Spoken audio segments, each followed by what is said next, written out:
Good afternoon, everyone. I'm Lorraine Cunningham, and I'll be filling in for Tony Gugliotta today. I'd like to welcome you to TransLink's final open board meeting of 2020. Thank you all for joining us virtually today, and at this point, I'd like to call today's meeting to order. I want to acknowledge that we're presently today operating from the traditional territories of the Lower Mainland Coast Salish people upon which TransLink operates its services. Our board members are joining us from various locations throughout these traditional territories as well. As this is Kevin Besman's final open board meeting, I have a few comments to say about Kevin, and he can smile in the background as I speak. Kevin joined TransLink in 2016 in a very difficult time in TransLink's history. After a period of instability and lack of expansion, Kevin's leadership was instrumental in setting TransLink on a course for many successes. During his tenure, TransLink obtained an unprecedented $9 billion in funding for much needed transit investments, was named North America's Transit System of the Year by the APTA, which is the American Public Transportation Association, reached new highs in customer satisfaction and on-time performance, and saw significant increases in bus, Skytrain, C-bus, and service throughout the region, and saw the introduction of a new rapid bus service, battery electric buses, and double-deckers, and the list can go on and on. It has never been lost on the board that Kevin has many impressive skills, which have been critical to the success as TransLink CEO. He has the amazing ability to navigate complex environments and set the right course of direction for the organization, an infinite capacity to find solutions, and an unparalleled ability to build relationships with stakeholders, community leaders, and public officials, instilling confidence in his leadership and the team around him. However, it is Kevin's passion for public transportation which rounds out his impressive skill set. His vision and effective advocacy has ensured that TransLink has continued to play a key role in shaping a positive future for the Greater Vancouver region and British Columbia as a whole.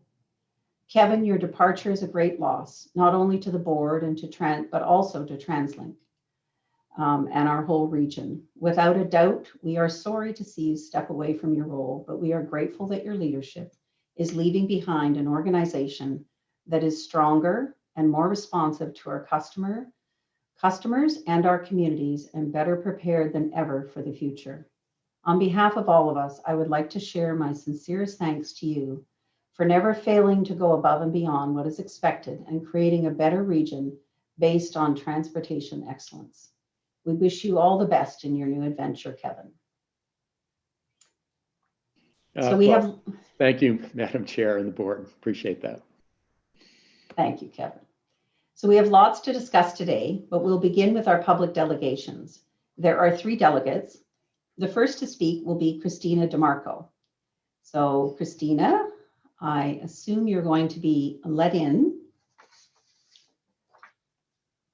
Christina, are you with us? Not quite yet, so we'll just give her another minute.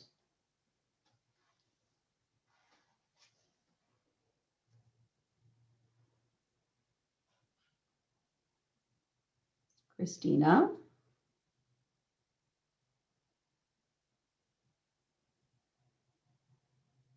Okay, well, I think we'll go to the next speaker.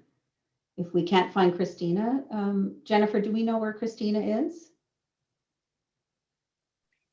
I believe she's in the meeting, but muted. Christina, yeah. I'm not sure if you're able to unmute. Okay. Hello, okay. Christina. Thank you. Thank you for unmuting me. Thank you, TransLink. So, Christina, we've allowed for 5 minutes for your presentation. All the board has received a copy of your presentation prior to that you were kind enough to send. And I will give you a warning at about 4 minutes that you've got a minute left to wrap up. Thank you. Thank you. Okay, thank you. Thank you. Thank you. So, Christina, we've allowed for 5 minutes for your presentation. All the board has received a copy of your presentation prior to that you were kind enough to send. And I will give you a a warning in about 4 minutes. You've got a minute left to wrap up. Thank you. Christina, if Okay, you're thank you in very the much. meeting separately, if you could mute that. So, Christina, we've allowed for 5 minutes for your presentation. Yes. All the board has received a copy of your presentation prior to. Thank you, TransLink board members, for giving our Downtown Waterfront Working Group the opportunity to present today. We have provided a letter and PowerPoint in your package. We are a nonpartisan group of volunteers, mostly semi-retired planners and architects. We have been working on this project for almost 6 years. I'm guessing 2 questions may be on your mind. You might ask why our volunteer working group cares so much to stick with this project for so long. And secondly, you might also ask, why should you care about a development project located in one member municipality? Is it really the board's concern? First, why do we care? As former planners for the City of Vancouver, the region, and other port cities, we see the tremendous potential for both the regional transportation hub and the redevelopment of the waterfront. Some of the planners in our group worked on the Central Waterfront Plan now over 10 years ago, but it is still Council's planning framework to guide the expansion of the waterfront station and the surrounding area. Those planners sounded the alarm bell when this development proposal first appeared in 2015. It was not consistent with existing plans, and it would cut off options for the future development of the waterfront and waterfront station. Specifically, the office construction phase would interfere with entry/exit to the station, and it is very likely that the tower itself would interfere with station Galleria expansion. We see our role as a group to first promote the comprehensive planning and development of the waterfront, and secondly, to stop development that would block future waterfront station area options. We have made several trips to Vancouver City Hall over the years. In 2017, we had a meeting with the general managers of planning and engineering. They could see the problems created by this development and also agreed with our request that the waterfront plan needed to be updated first. Council approved a work program later that year. One of the tasks of this review is, and I quote, explore ways to transform the hub into a world-class transportation interchange and a dynamic extension of the downtown to the waterfront. Staff also told us that they would ask all 3 landowners to not submit any development proposals in advance of the review being completed. As you can imagine, we were surprised and upset to see Cadillac Fairview submit a new development application this year when the Central Waterfront review is not yet complete. Projects are being put before plans. Now let us turn to why you as TransLink board should care. We feel this issue falls within both your strategic management and material commitments mandates. Waterfront Station is the busiest station in your system. Pre-COVID, it was achieving almost 13 million boardings a year, 50% more than the next busiest station. In addition to transit, this area likely has more transportation modes than any other transportation hub in North America, ranging from cruise ships to helicopters. Although it may not seem so right now, the future still does belong to transit. TransLink staff need to carry out the studies to determine future passenger volumes, how North Shore transit options will be improved, whether passenger rail services will be upgraded, and so on. Why shut down options before determining future needs? Speaking on future needs, it is unusual for a transit station to be privately owned. If TransLink owned this property, it could determine its own destiny and attract senior government funding. We believe senior governments are much less likely to invest in a privately owned property. It would also certainly make future waterfront station planning and operations much easier. Before I close, let me give you a quick update on where the city is in the development review process. Cadillac Fairview presented to the Advisory Vancouver Heritage Commission on December 7th. The application was firmly rejected by the Commission. The Commission asked the city to explore the transfer of development rights to put an end to Cadillac Fairview trying to shoehorn an office tower between 2 listed heritage buildings. Cadillac Fairview then decided after the Heritage Committee meeting to postpone its appearance at 2 other scheduled advisory committees. The final city decision was to be made by the Development Permit Board on March 22nd. No new date has been set. The best solutions will arise from the landowners, the port, the province, the city, and TransLink working cooperatively to complete the waterfront plan first, accompanied by public engagement to ensure we all have a chance to help create a spectacular and functional waterfront. We respectfully suggest you assert your authority now, ensure your interests are protected, and transport opportunities are not foreclosed. Thank you. Thank you very much, Christina, and I appreciate all the work that you've done to bring everything to our attention, and we'll pass this to staff and we'll also be deliberating on it. Okay, thank you very much. Thank you. Thank you. So if I can ask Ken Leggett to now come forward online.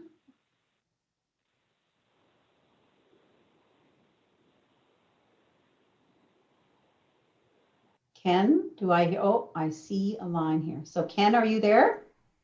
I'm here. Welcome. Ken, thank you very much for joining us. I have a timer and I'll try and give you notice, but please try and keep your remarks to approximately 5 minutes, okay? And we've all received your package and have had an opportunity to review it. Okay, excellent. Well, thank you very much for having me today. I appreciate the time. And should I just proceed now? Yes, please. All right, well, thank you. Well, I've already been introduced, but my name is Ken Leggett. I'm currently the interim CEO for St. John Ambulance BC and Yukon. It's a charity that's operated in BC for over 100 years. The mission of our charity is to save lives at home, work, and play. We do this through a number of community service programs, but I'm coming today to ask you to join and support implementing our newest program in BC. It's called Start Me Up BC, and we would like to have it at all major transit hubs. Start Me Up BC aims to empower ordinary citizens to take action and be the ones to save lives from sudden cardiac arrest, as bystander action is one of the most crucial steps in ensuring any chance of survival. This will be accomplished through our goal of placing 1,000 of our Made in BC publicly accessible AED stands in high traffic areas. One of our main focus areas is major transit hubs, which is why we're here today. When it comes to transit, riders and employees of all ages travel throughout BC stations and bus stops every day. Whether it's a student on the way to school, a mother on the way to see her children, or a senior on the way to the grocery store, they can all suffer from cardiac arrest at any time. Up to 6,000 people a year suffer sudden cardiac arrest in British Columbia, and up to 40,000 a year for all of Canada. And almost 80% of these happen outside of a hospital.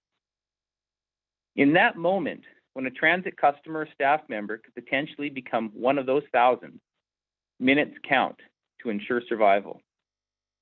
If an AED is nearby for a bystander to use within the first minute of collapse, along with CPR, the chance of survival is nearly 90%. Now, each minute more that passes, the chance falls 7 to 10%. This means that most victims won't survive if they're left until emergency officials arrive. Bystanders must act while waiting.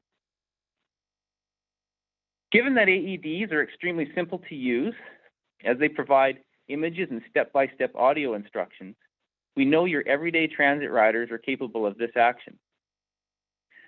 It's important to highlight that over the years, AEDs have already proven to be a vital part of transit stations worldwide. For instance, in Boston, USA, 3 bystanders saved the life of someone suffering a sudden cardiac arrest at the Boston North Transit Station. They were able to do this because an AED was placed at the station by the Massachusetts Bay Transportation Authority. Boston was the first state to install AEDs on commuter trains and stations after a fatal cardiac arrest incident occurred in 2009. Since installed AEDs in train stations, bus terminals, and employee facilities, the New Jersey Transit in New Jersey has saved 6 lives from sudden cardiac arrest with an AED. And in Canada, the Toronto Paramedic Safe Services Safe City program maintains over 1,500 AEDs in public spaces, including at each of their 69 subway stations. After a passenger died on a Metro commuter train in Chicago, transit officials installed AEDs on all trains. And in California, the TransLink made AEDs required on board certain commuter trains not long after a man collapsed and died on an LA-bound train just last year. And this October, it was announced that AEDs are going to be installed at all subway stations in Beijing, China. Many of these examples, as you may have just noticed, were made after a fatal incident. We want to push this project to our BC transit hubs to instead prevent these situations. It's always better to act now instead of waiting for a fatal emergency to force you to do so. In Metro Vancouver alone, TransLink ridership numbers have reached over 450 million a year, with a year-on-year growth of 24.4% from 2015 to 2019. That's up to 450. I just want to give you your 1 minute, okay? You're less than a minute now. Okay, sure. Thank you. That's up to 450 million people that could be at risk of cardiac emergency at any time, and up to 450 people that we could help protect with our AED installation. It's a large number of transit hubs also have a great need for AED accessibility due to their centralized location, where both residents and tourists are nearby in any given moment. Those are places like Waterfront, Burrard, Metrotown, Granville, stations by high traffic businesses, and study areas such as Broadway, City Hall, and Yaletown. It's also important to note that the placement of AEDs is extremely beneficial when it comes to the connection of cardiac arrest with other public health crises. Opioid overdoses, as well as heart attacks, can escalate to a full cardiac arrest if left untreated. And placing AEDs in transit stations is simply caring for your customers and staff's well-being and putting your confidence in them to be able to save lives. When the proper safety tools are available to them, they can make a difference.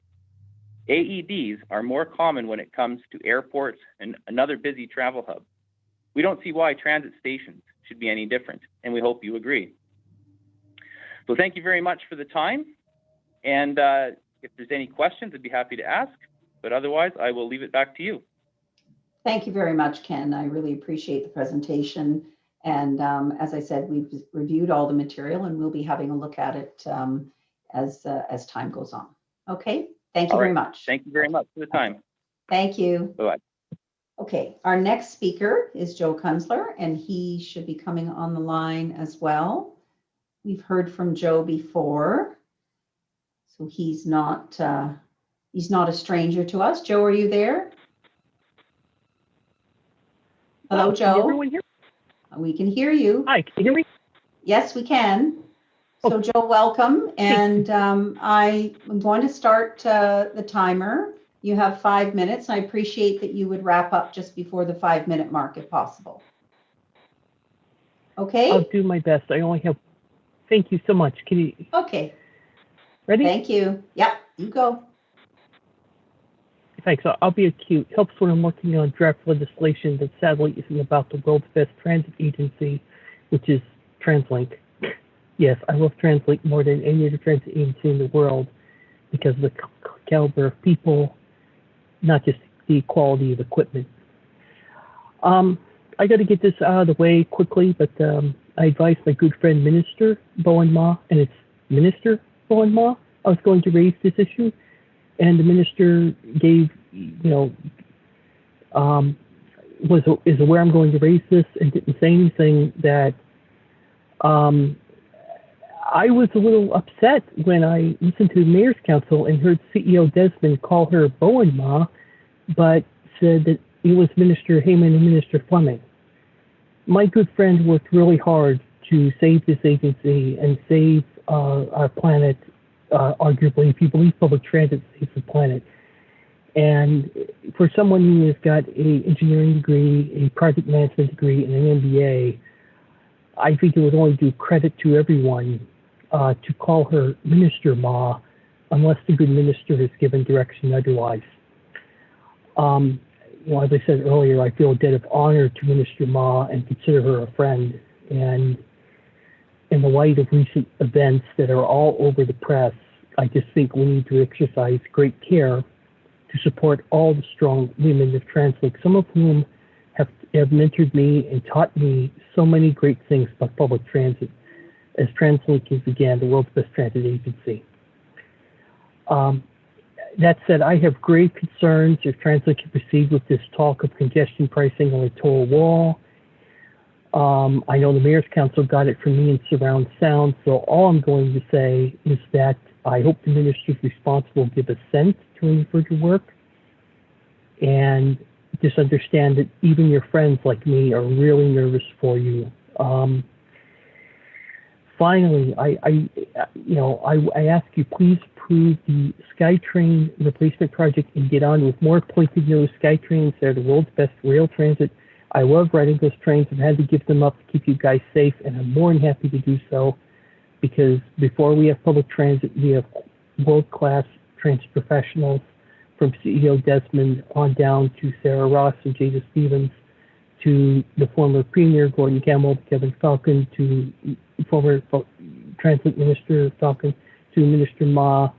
And I hope that trains are named after all of them, so we can teach people about the kind of people that are necessary and the hard work and humanity, great humanity that is required to build a world-class transit system, and to tell our transit history with great pride by naming those trains after our heroes, with a plaque inside explaining why that train is named after a wonderful human being. Because as a disabled person, public transit is my limbs. And that's the end of my public comments, and I really hope I was below 5 minutes.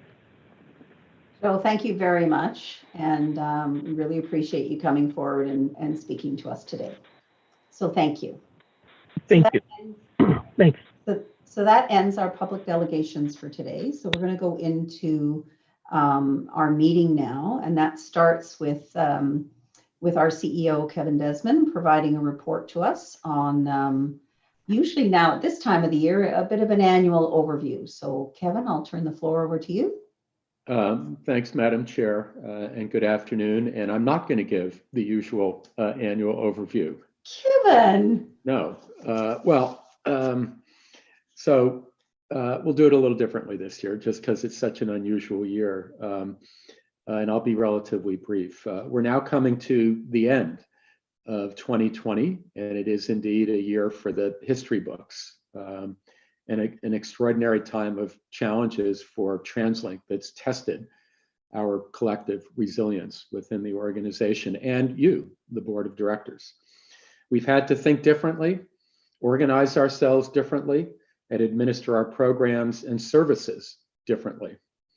Fortunately, through a well-configured emergency management structure and processes, we've been able to ensure focus on our services and operations while adapting transit service and work practices to our new circumstances. Of late, our acronym ECC has been ever present. ECC is our Emergency Coordination Center at TransLink. From the fall 2019 labor unrest to the big snowstorm back in January, where STAs were deploying hockey sticks to clear snow out of Skytrain doors, to the protests that disrupted the CP mainline and our West Coast Express, the emergency management structure has ensured services continue to operate. Quickly thereafter, in March, the COVID-19 pandemic tightened its grip on our world and turned our world at TransLink and the transit industry completely upside down. Seemingly overnight, we found ourselves in a crisis that endures to this day. Even as we've been adapting on a seemingly daily basis to the pandemic and its all-encompassing impact on the enterprise, we've continued to look forward, trying to anticipate our next steps, including, for instance, restoring the trust and confidence of our customers, to give them confidence to ride trains and buses today and ensure that we are poised to welcome them back as the pandemic recedes. Certainly with the news of vaccines now being administered in Canada, we can all hope that this is the beginning of the end of COVID-19 in our communities. We know it's going to take a while, however. We've been continuing to advance critical capital projects after working with the province on the Broadway subway project, expediting escalator replacements while ridership was low, opening new bus loops, completing our bike parkade expansion project, and many other important state of good repair projects, such as Skytrain noise mitigation. We have tried not to miss a beat within the TransLink team. And we're also now restarting our Transport 2050 30-year mobility plan project in collaboration with Metro Vancouver and the provincial government.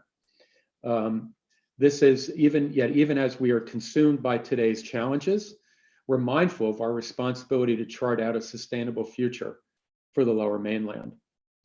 And today at this meeting, we have the proposed 2021 budget before you, the culmination of work that began in earnest this summer. As you know, COVID-19 has created well-documented havoc on our finances, just like transit agencies throughout the world who continue to struggle with depressed ridership and revenues. Over many months, our team created multiple financial scenarios, took a detailed look at our entire budget, and worked closely with our government partners. The budget, which our Chief Financial Officer, Chris Dacre, will present to you shortly, outlines our core priorities, the savings we've taken in 2020 and are proposing for 2021, and the $644 million in aid that we secured with the province and the federal government that ensures we can preserve our essential services and maintain this vast system in a state of good repair through next year. Nevertheless, while this budget provides stability in 2021, there are long-term financial challenges ahead as we come out of this pandemic. But that will be a conversation for another day with our next investment plan next year. Finally, I want to recognize our great people at TransLink. What's impressed me the most is how our 8,000 plus employees have responded to and answered the call of duty. It's been said that the greatest danger in turbulent times is not the turbulence, it's to continue acting with yesterday's logic. Across the TransLink enterprise, our employees have been able to shift our collective thinking very quickly to ensure that we could continue delivering uninterrupted transit service throughout the pandemic. Over the past 9 months, we've rapidly adapted and changed how we work and how we deliver mobility options for our community. We've had to move swiftly and implement some big and innovative changes, including measures in our Safe Operating Action Plan, which have been increasingly successful in keeping our customers and employees healthy and safe. I'd also like to highlight, while the pandemic has consumed a large part of our daily lives, our employees have also shown up to serve our region in many more ways. For example, in a matter of a week, our heroic IT staff worked night and day to enable all of our office personnel to work remotely. That was in 1 week in March. We had to stay safe, connected, and efficient, and our IT team made it happen and have been at the forefront ever since, making sure we can get our work done in these extraordinary times. Employees across TransLink, BCRT, CMBC, and the Transit Police came together outside of their working hours to sew 600 masks, which were donated to local charities. In mid-November, firefighters arrived at a Burnaby hospital to find heavy smoke billowing from several doors and windows. One of CMBC's transit supervisors, who happened to be driving by, stopped and called for buses to provide shelter for displaced patients and staff as fire crews quickly worked to put the damage out on that cold evening. Another example is a few of BCRTC Skytrain attendants who found a passenger in distress and unresponsive at the 22nd Street station and quickly leapt into action to call an ambulance and administer CPR. Their quick response saved the passenger's life. Our Access Transit team, from an idea that came from one of our transit security employees, created and rolled out a series of online tools to help support passengers of all abilities, including those on the autism spectrum, when using our transit system. These tools include an interactive 360-degree virtual tour of a conventional bus and 8 multilingual educational videos about how to use transit throughout Metro Vancouver. This past year has undoubtedly been challenging, but I'm so proud of my team for rising to the challenge. So I want to use this, my final CEO report to the board, to say how proud and honored I've been to be part of this fine organization, and to thank you all of the men and women who make up this enterprise and make it hum each and every day. From our bus operators, to our Skytrain attendants, to our maintenance workers, to our planners, to our security staff, to our payroll clerks, and all the people behind the scene. So I'm so proud of this team and what we've accomplished together. It takes an organization of 8,000 people to make this happen, and each and every one of us did our part.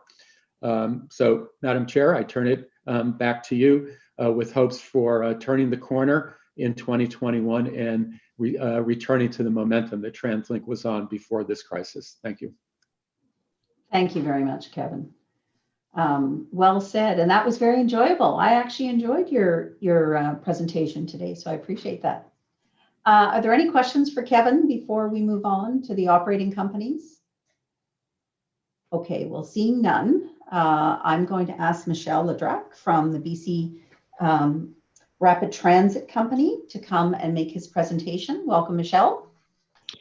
Thank you, Madam Chair, and good afternoon, board members. Next slide, please.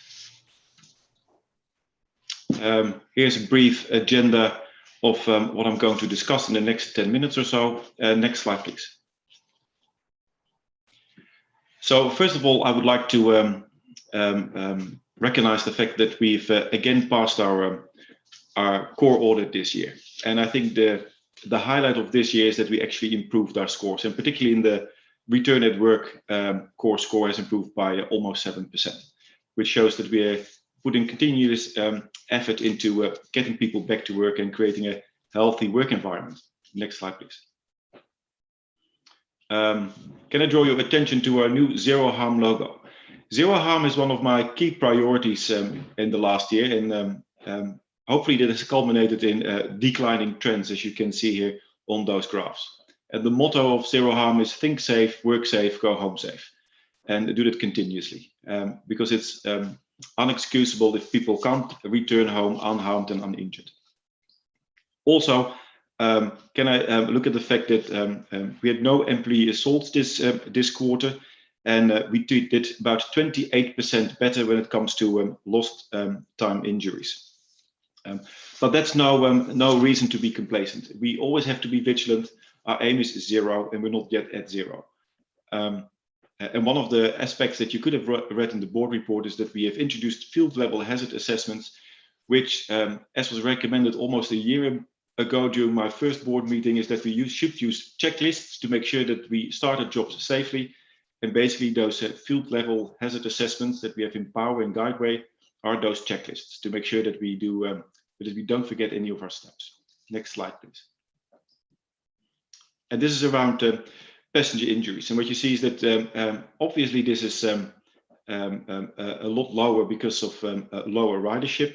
But what's remarkable is that we had no slips, trips and falls inside trains due to braking procedures. And possibly that is because people now have a chair to sit on, and there's a lot fewer people standing.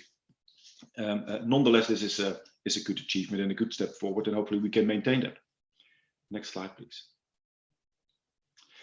So on-time performance is close to my heart because this is what we sell to the public. This is the price of our stock. This is our share price. So if we don't do well, then we have dissatisfied customers. And fortunately, as you can see, is we do relatively well. In the last quarter, we had on average just above 96.5%, which is in line with our own targets. And to be honest, my personal belief is that's actually quite excellent, 96.5%, particularly if you consider our headway and the frequency of our trains. We delivered the service we delivered was very close to 100%, which did help us maintain a very safe transit environment for people who want to use Skytrain. It would allow for social distancing, and it would provide people with a very reliable service. And I think reliability is required if we want to get our riders back in future, and we have to give them trust. And reliability shows them that they can trust us.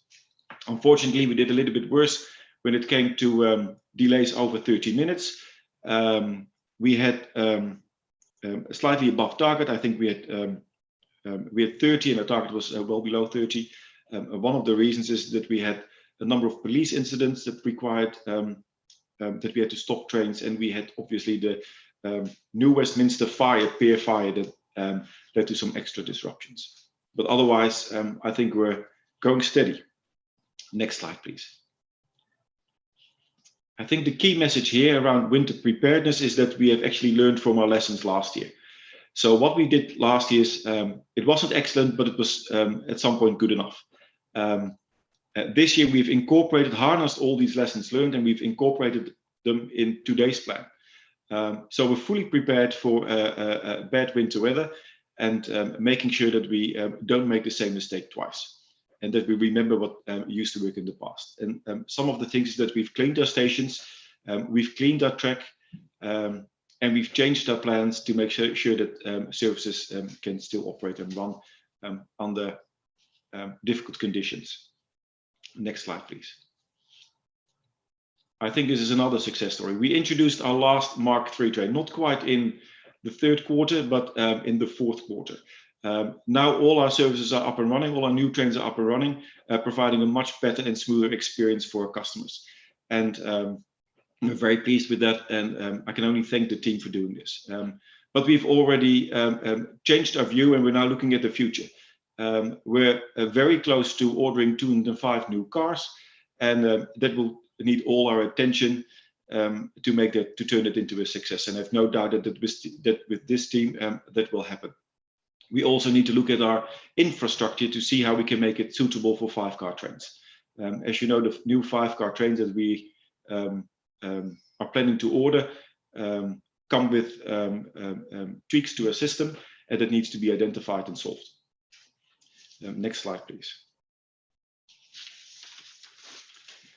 Maintenance. We've, despite everything that's been going on, the business hasn't come to a standstill. We've always operated our service, and we have operated to the full 100%. So that basically means that we cannot relent on what we do in our maintenance area department. The good news is we've almost executed 100% of our plans. So the plans that we started at the beginning of these years, we're close to 100% of achieving those. And that's quite an achievement if you consider the restrictions under which our staff had to work, and often in close proximity, and with all kinds of conditions in place to keep them physically distanced. Noise complaints are always a main source of complaints by customers.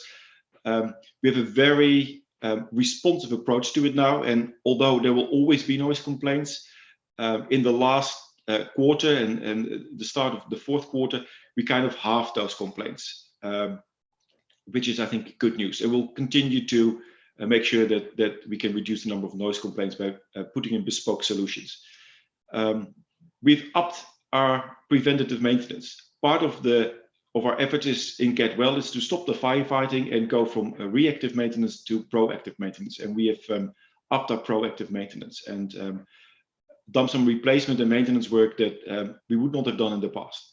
And that's it was a small step, 1%, but small steps count too, because in the end we'll be in a much better position. And then finally, we've done some great work around escalators. Due to lower patronage, we were allowed to, or able to do more with our escalators, and we've renewed a number of them, and we're still continuing to renew our escalators. Next slide, please. This is a quick update on COVID-19. We still have our safe operating action plan, and that's being updated every quarter, every month, or whenever we stumble across a new technology that might help us. Currently at our work sites, we have daily checks so that people don't enter when they have one of those, when we feel that they might not be completely healthy, and that's an improvement. And we've worked with our health and safety committee to make masks mandatory within our business and across our offices. And that's definitely helped us suppress any infections. And although we did have infections, it didn't spread to other employees, which I think is a success. Next slide, please. And this is, I'm actually quite proud of this because we had 2 anniversaries this year. First, we had the West Coast Express anniversary, 25 years that we've been offering this. And I think it's been a great success. And we saw a massive increase in passenger numbers, and we're still operating it. And I think it's a premium service. On the other hand, only a couple of days ago, we had our 35th anniversary. And for those who have eagle eyes, in the left-hand side corner is actually the date of the 11th of December. And this is when we launched Skytrain. Not quite yet in revenue service, that would only come in January. But this was the first time that riders could actually use Skytrain and give it a go. And I think that is a tremendous success. And thanks to the team, I think we have created a transport mode that is currently the backbone of Vancouver. Next slide, please. And we could never have done this alone. And look at this. Isn't this marvelous? We have 24 people who are celebrating their 35th anniversary this year. They were here from the very start. And that tells you something about the product we're offering and how proud we are working for BCRTC. And to be honest, the 18 others are not less impressive, but 35 from the start and still going strong. I'm really pleased that I can be part of such a tremendous team. Next slide, please. And then finally, I cannot leave this last public board meeting of this year and not thank Kevin for his contribution. Two things. His continuous drive to support the operating companies has put BCRTC in a much better position than we were in around 2014-15 and onwards. We really were able to improve and get to a better state of good repair, and that's all thanks to Kevin. Personally, I want to thank him too, because if it wasn't for him, I wouldn't have been here in Vancouver working for Skytrain. And although we had our challenges the last year, it was also jolly good fun. So Kevin, thank you very much. And thank you, Madam Chair. Michelle, thank you very much for your comments, and don't go too far because we have a few questions for you. So Larry Beasley is the first one, and then I'll go to Murray and then Karen next after that. So Larry. Thank you, Michelle, for your report. Excellent report. Tell me, the issue that we were experiencing last year with the noise at the east end of False Creek and the residents there having some anxiety, can you report out now on that hotspot? Has that been resolved, and are the residents now sanguine with the situation? I don't know. I can't answer what the residents at this moment think about the situation, but I do know that we have tried to resolve the problem. Immediately after we got the complaint, our director actually went there personally to inspect the noise levels, and he could only conclude that it was probably out of tolerance. So we started amending that and making sure that the noise levels would have been reduced. I'm happy to hear if it's not completely satisfactory, but I believe we have addressed it. Well, I have to say I'm very glad, because it was a long-standing problem, and the fact that you took it so seriously, got people out there and got it in hand. I think the residents are obviously very appreciative. So I've heard. Thank you. Thank you, Larry. Murray.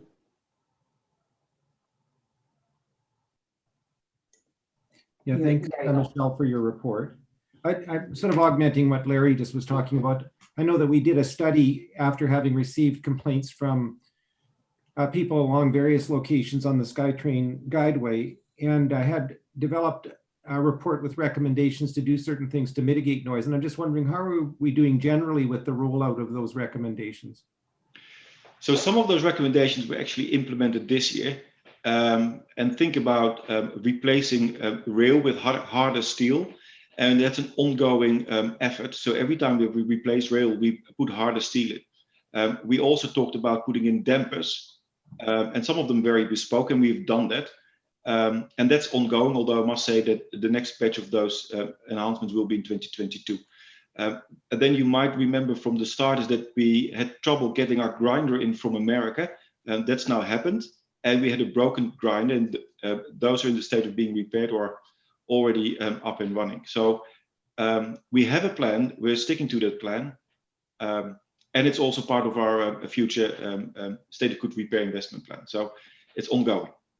All right, thank you. And on top of that, we're still responding to complaints. So as soon as we get a complaint, we inspect and we will investigate how we can adjust the maintenance program to address those complaints immediately.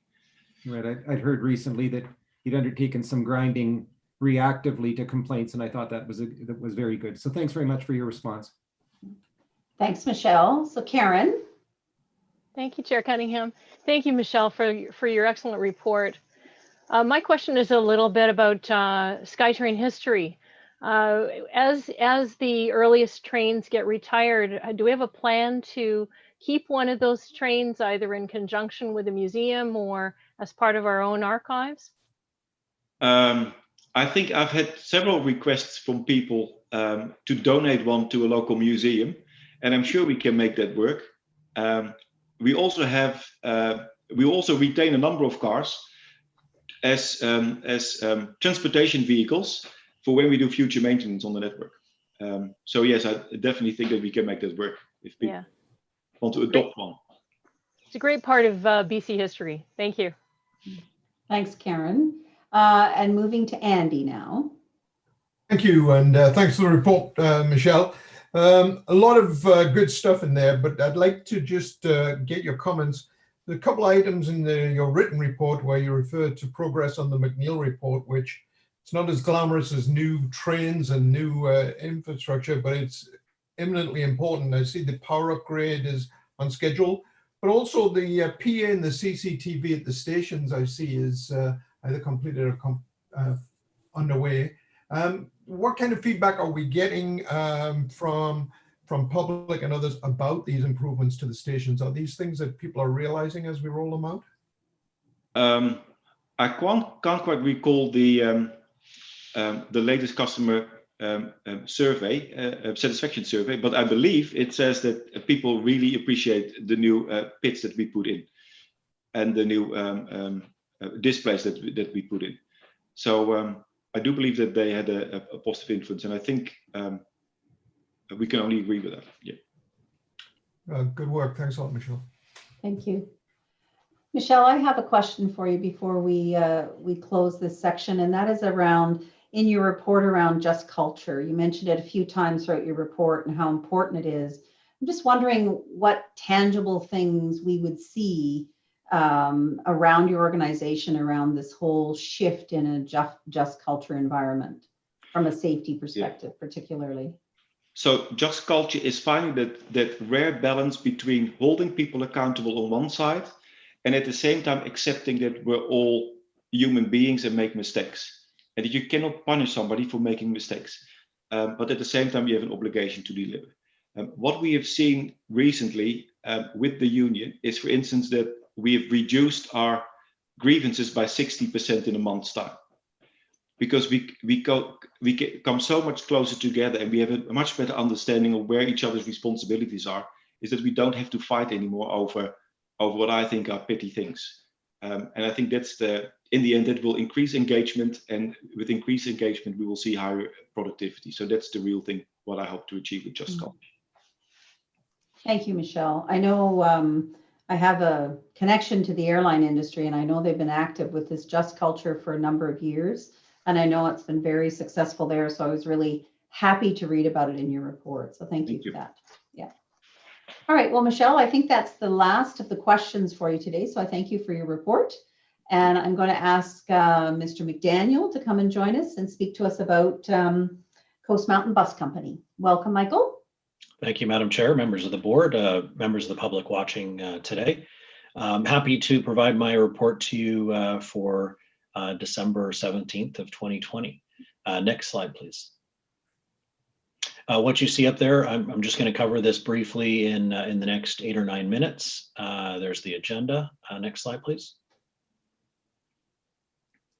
So in the first week of November this year, we obviously had our provincial health officer announce new guidelines. And as you see on the screen there, we in a few short days developed a screening process for our almost 6,000 employees throughout our 11 facilities at Coast Mountain. And we implemented that as of November 11th. So kudos to the team that ended up taking very short hours and getting a new process in place. In addition to the things we've already done in our facilities, like spacing, distancing, masking, cleaning, this screening will also help our employees stay safe and consequently our customers safe. Next slide, please. So you have 2 charts here on the safety topic in front of you. The top left one is talking about onboard injury claims. The top right one is WorkSafe claims accepted. For the first one, you see that we have this in rate as well as an absolute number. The rate is based on 1 million per million boardings.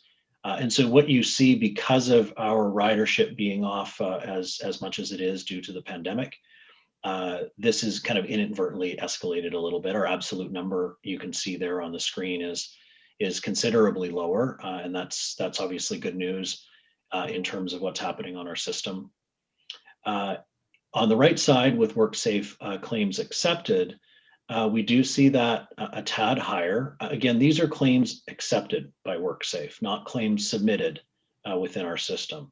What I can tell you is that the claims submitted is actually on the decline, but those that are being accepted are on the incline. Unfortunately, we're still working with WorkSafe on that.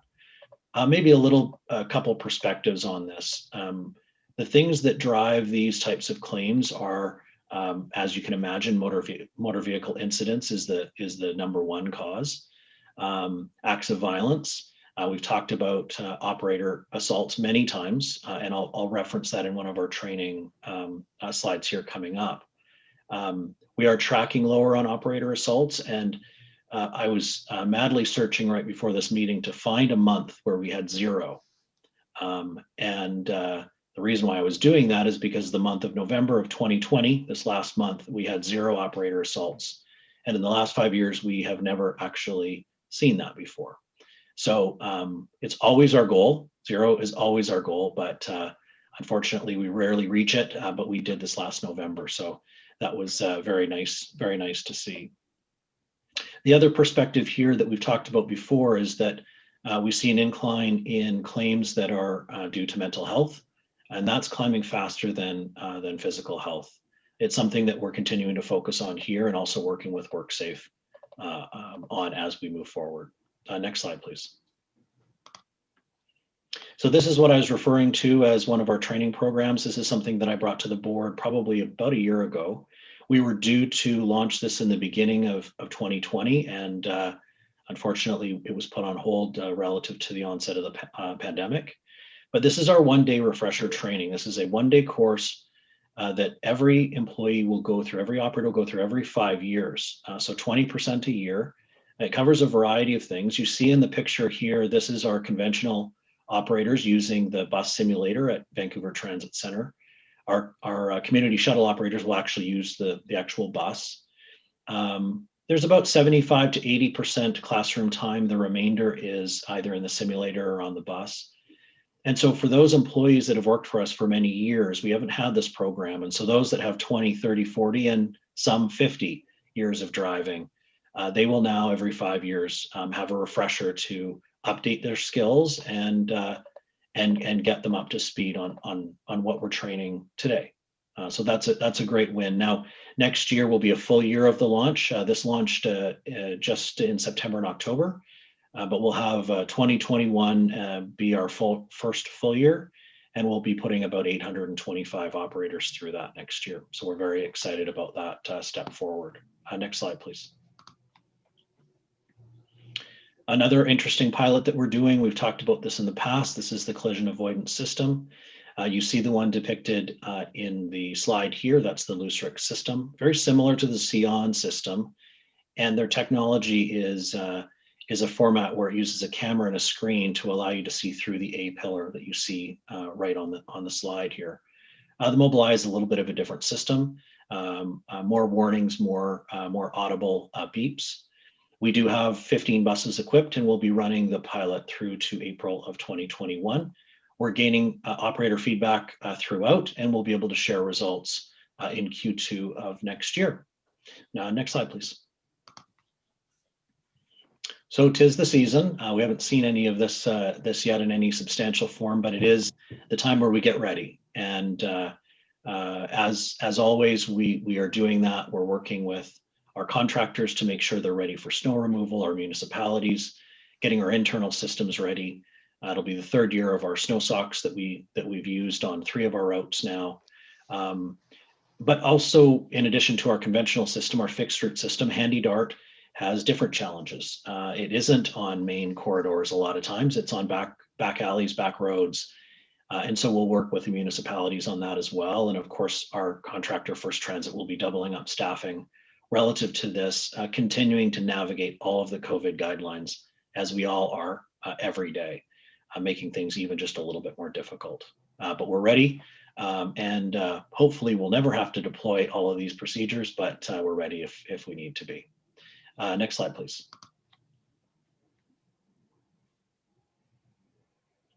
And here you see one of our copper buses, I guess. This is one of our trolleys. As part of our copper trial, there's 2 of these.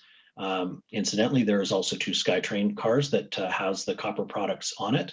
And we have also one bus that has the organosilenes that was part of the announcement, I want to say about 2 months ago now, that we launched as part of killing the COVID-19 virus in different technologies. And we will continue to work with our partners in the medical field, get results from this and share the results with the board at a future date.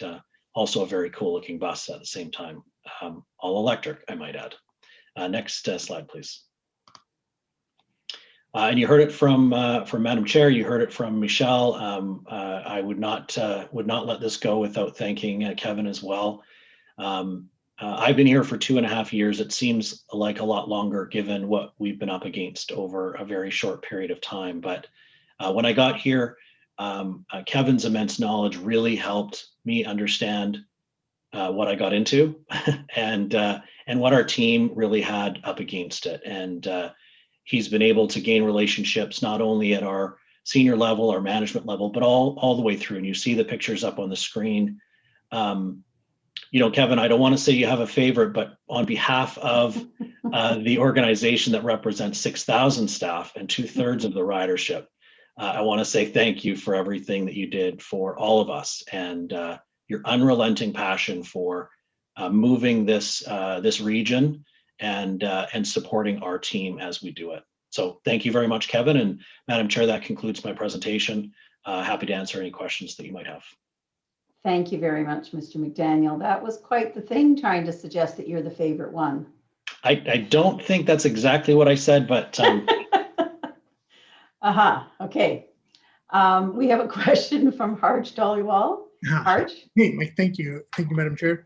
Mike, with the winter readiness, I know we were ready last year as well, but we got caught with, you know, when the snow hit, it was a weekend, etc. Right?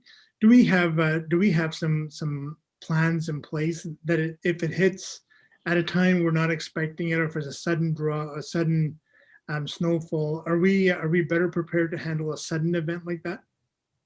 Yeah, it's a really good question. It was the question, of course, we asked ourselves right after the situation you just described last year. The quick answer is yes. We've changed our procedures where we can mount essentially what we call our connectivity calls through our emergency center, and we will ensure that regardless of the day, the time, we'll move faster because our response was actually quite good. The problem was it was about a day and a half, a little bit slow. So we will be able to do that ahead of the next storm when it comes in. Perfect. Thank you. Great. Thank you. Marcella, would you like to ask your question? Yes, thank you. As soon as I figure out how to unmute. Thanks very much, Mike, for that report. I really appreciate it. Particularly, I really appreciate both you and Michelle's progress on the safety front. It's been really visible over the last few years. So I really thank you both for your focus on that. My question is around, I really appreciate what you're doing on the buses in terms of recognizing vehicles so that you can prevent accidents. My question around those various technologies is, do they also help you recognize bicyclists and individual people as well as motor vehicles? So there's 3 systems. 2 are very similar. The Lustrix and the Sion is simply almost what you saw on the screen. It is an ability to see through the A pillar. Right. Of course, with our left turns, that is a very serious situation we deal with. And so that has been very helpful in the pilot so far there. The Mobile Eye system is much more of a warning system on all objects. So I think to your question, that's probably more of the technology that we're looking at. The question remains, is the system helpful in identifying things that we want to identify and not identifying things we don't want identified? And that's what the pilot will prove out to be, I hope. Great, thank you. So, Mr. McDaniel, before I let you go, I have a question about face masks and bus drivers.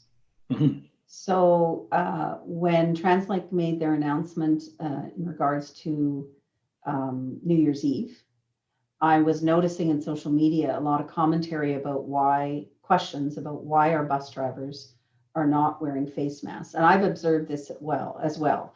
Now, I know that they're behind a plexiglass barrier, but I'm just curious about the face mask issue and the bus drivers. Yeah, it's a bit of a complex answer, but the basic part of it is, yes, they're either behind a hard permanent barrier or a soft vinyl barrier of the temporary ones that we put up. Every vehicle that we have has those right now through the pandemic. And much like in an office area where you do have a buffer room and or a divider, we've allowed our staff to not wear those.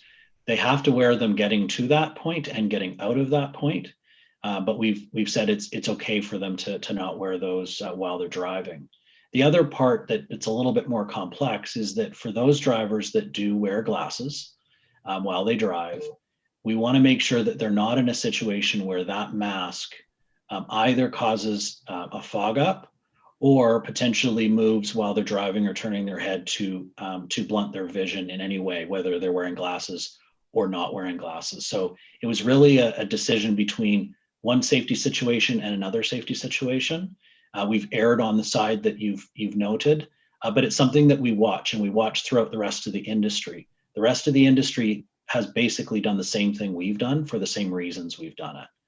But it's something we'll continue to watch as the pandemic continues for a while longer. But thank you for the question. Good question. Thank you. Thank you very much for that. And I see Andy has a question. So Andy. Thank you, Lorraine. Hi, Mike. Thanks for the report. I'm just looking in your written report on the apprentice program, and I see that 7 apprentices graduated and were hired, and it said in your report that was on track for another 19 in 2020. I'm assuming that's still on track. And do you anticipate these graduates hiring into the company, and what are we looking for in 2021 apprenticeships? Yeah, the apprentice program is actually it's quite a great program. I think you know that. The program was slowed down for a little bit in the peak of the pandemic, and so we were delayed a little bit, but we got it back going. As you've noted, the graduates that are there. Our cohort for next year planned is 24 again, and we're hoping that we do get that. Obviously, we're working with the schools that are also in dramatically modified programs as well, but we have a need for trades. We are low on our trades in terms of recruitment, and so that's why virtually every apprentice is getting hired into these positions here. That is our desire. That's what we're seeing. We would anticipate the exact same thing for 2021, as well as increased efforts for recruiting trades in the new year as well. That sounds great. I was just a little concerned with the post-secondary education systems on whether that aspect of it was having any impact on the apprenticeship program. Everything's just a little bit slower and a little bit harder at this point in time, but we've kept the program going, which is kind of a bit of the story for our entire system. We've kept everything going. It's just a little bit more challenging. Good. It's great to see. Thank you, Mike. Thank you. Thank you, Mr. McDaniel. Appreciate your report. Well done. Thank you. Thank you. So I'm going to welcome Chief Jones to provide his report to us. So thank you. Thank you, Madam Chair, and good afternoon. We all know who's Kevin's favorite, so we saved that for last. I hope you have a good, appropriate thank you at the end of yours. We do. Next slide, please.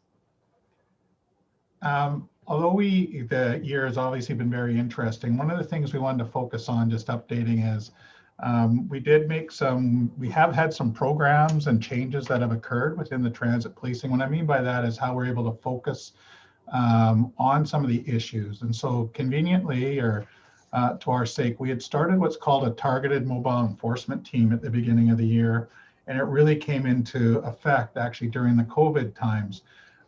As you can see by some of the pictures here, the targeted mobile enforcement team is designed to be a uniform presence that not only addresses issues in and about the Skytrain or rail, but assists in dealing with issues and matters around bus transportation and transit there, also serves a community service role.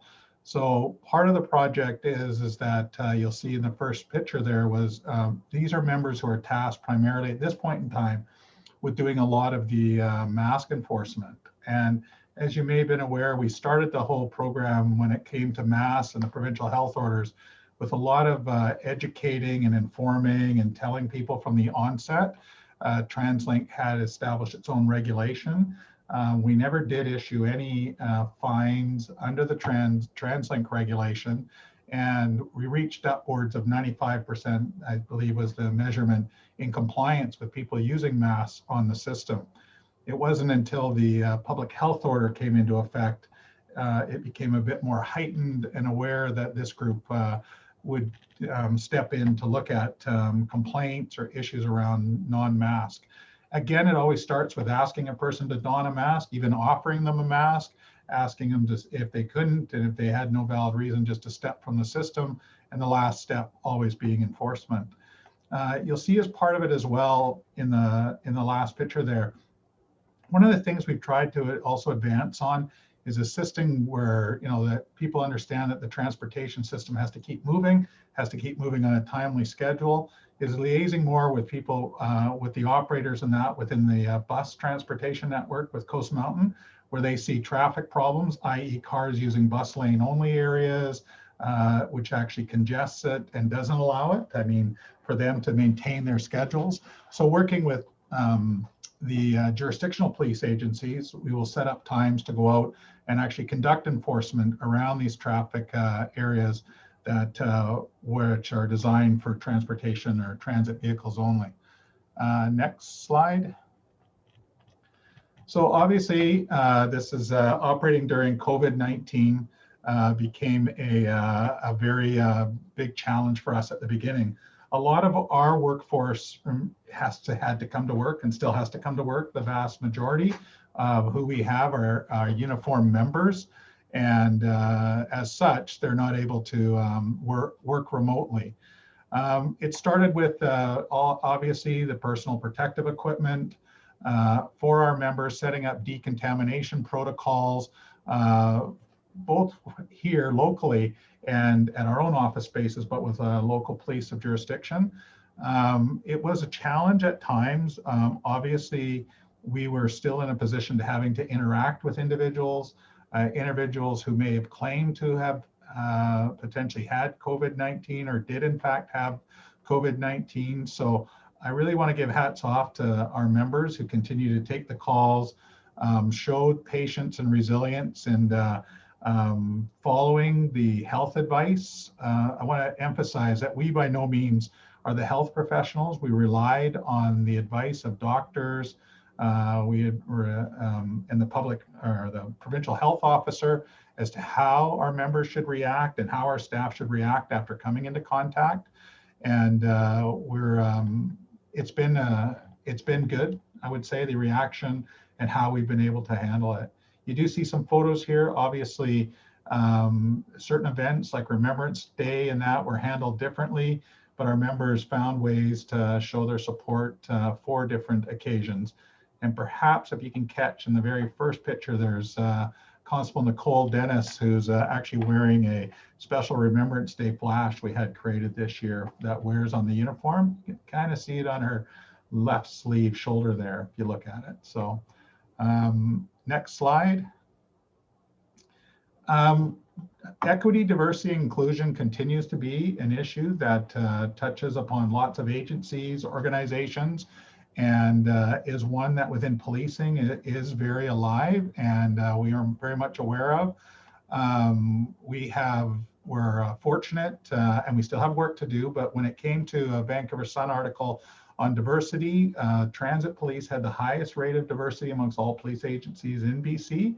Doesn't mean you rest on that. We continue to recruit to the standards that we maintain, but reach out into a diverse network of organizations and looking for people who bring those skill sets to us and allow us to represent the communities, all 22 of them that we serve. So this touched on the recruits, being the split on it. The picture there you'll see is Superintendent Anita Furlan. Anita Furlan's from the RCMP. She's superintendent rank, as stated there, and she has come over on a one-year secondment working with us in the executive senior management level to gain experience in the kind of independent municipal world of policing and seeing how things are done differently than within the RCMP and gain some experience. She's worked out tremendously well and has been a great addition to the senior management team. And in about a couple, as we enter into the new year, she's been here for a couple months, 2.5 months. We expect that she'll actually take on a division of the organization and actually operate it. And so it's more of a mentorship, but hands-on, very much hands-on. And we hope to continue to look for that, look for senior leaders with potential, and I say this cautiously, potentially even future interests in the transit police at a senior level, and have them come in for an experience ahead of time and work with us. Next slide, please. So one of the big things, 2020 has thrown a lot of stuff at us this year. I mean, it's hard to think back to the beginning of the year when we were worried about pipeline protests, and then we had incidents in the United States that led to calls for defunding the police and police reform, obviously to the COVID-19, to IT issues later on here, and that. One of them is we have worked hard to strengthen our Indigenous relations. We learn a lot here. As you know, we have Sergeant Cheryl Simpkin of First Nations heritage, and Constable Kirk Rattray, who is our first full-time Indigenous liaison officer. And of course, recently we hired Emily Stasiak, who is also of First Nations descent. And the one thing we came across as we worked with a local artist, Christine McKenzie. She's a First Nations artist from the Kwakiutl Nation. And it was a term I learned this year that I think people should become familiar with. It's called the urban Indigenous community, and best described as there are people such as Sergeant Simpkin, who comes, her First Nations community would be up near the BC-Yukon border. So by living and working down in this area, she can't necessarily rely on her community for support. And that applies to a lot of other Indigenous who come from different parts of the province or the country. So Christine McKenzie works with the urban Indigenous, and working with us, she actually created a piece of art that speaks to transportation in the meaning of it, which is obviously the canoe. And there are 7, if I believe, symbols and symbolic pieces to this, including the hands holding the feather of communication. And hopefully this got unveiled on one of our vehicles, and we'll be putting out more information on this as we go forward. But it forms the kind of the backdrop to us reaching out to vulnerable or marginalized communities and working with them, including making sure that they're comfortable with the use of the transportation network and recognizing the safety and security of it. And of course, our outreach and making sure that if there's assistance needed for those groups that rely on it, we're there to help. This includes coming up a program for youth age 12 to 15. We have a government grant to run it for the urban Indigenous youth age 12 to 15 called the Blue Eagle program. And Kirk Rattray is obviously trying to get that started up. However, COVID-19 with its restrictions on what we're able to do to bring them together has slowed that down. Next slide. This picture, while depicting 5 of our members who are recognized for long service, within policing. And in the middle is Inspector CJ Kyle, who actually received her commission from the Lieutenant Governor, which is a senior officer commission for achieving the rank and the work put in at that level of policing. We were able to hold employee recognition this year that also featured members who were involved in the shooting of Constable Josh Harms. Now that we had to wait a while because there was a criminal trial in process, that is all concluded. So on December 10th and 11th, we were able to do a COVID-friendly, one at a time walk-up presentation. And it included, we were able to give recognition to members over the past year who were involved in the shooting and of Josh Harms and their response. It included members who pulled trapped individuals out of a burning vehicle. It included people who worked on international relations with other government officials, including those who visited from Qatar and showed up. And we were able to speak to them about mass transportation networks as they're building a system for the 2022 World Cup, should that actually come off. Next slide. Strategic planning, we were due to have a new strategic plan in 2020. That was obviously delayed at the beginning of the year as consultation methods were put aside with the COVID challenges. So we've extended our current strategic planning, but we're now well underway again into developing a new strategic plan for 2021 to 2025. We appreciate all the efforts and input. There has been a lot of work done on community consultation, with consulting with our partners, consulting with the various organizations that we deal with, and including senior staff and executive here at TransLink. And that will carry on as we go through the process to develop our strategic plan going forward. Next slide. This here is just what I wanted to show was, there was often talk that, or questions in regards to when ridership dropped, what was the effect on crime or calls for service? And we used to, and we answered that, and we were able to show that even though ridership dropped, it wasn't a similar drop in the number of calls. So as ridership declined, the volumes of crime saw a much smaller reduction. And slowly since then, it's been increasing. Now, when I say this, it's not to some alarming rate in that. The vast majority of people who use transportation are there, I call for legitimate purpose. They are using it to go to work, to socialize, go to school, for get somewhere for entertainment, to visit. That is the vast majority of our users. So when we lost ridership, it's no surprise that the loss of I want to say people using it for legitimate purpose, it wasn't a corresponding drop in necessarily some of the issues that we experience or calls. So our members have been kept busy. This just shows you as it went down, the red line is just the ridership in the hundreds of thousands, and then the crimes against property and crimes against persons. Next slide. This is just because to show you when stats will come out, we don't necessarily have a population such as a defined city of Vancouver or North Vancouver or Abbotsford. So we look at our crime rate per 100,000 boarded passengers. And what this just demonstrates to you that, there will show for us in the part of this year that the incidents per 100,000 obviously spiked and have since come down, and as ridership is starting to return, that ratio will change. One of the things that also we've talked about, or we've seen that there's a COVID, obviously COVID-19 pandemic going on, but we are still moving through. And one thing of note is we still have the opioid crisis occurring. And so over the last 3 years, on average, we saved 20 lives through the use of naloxone.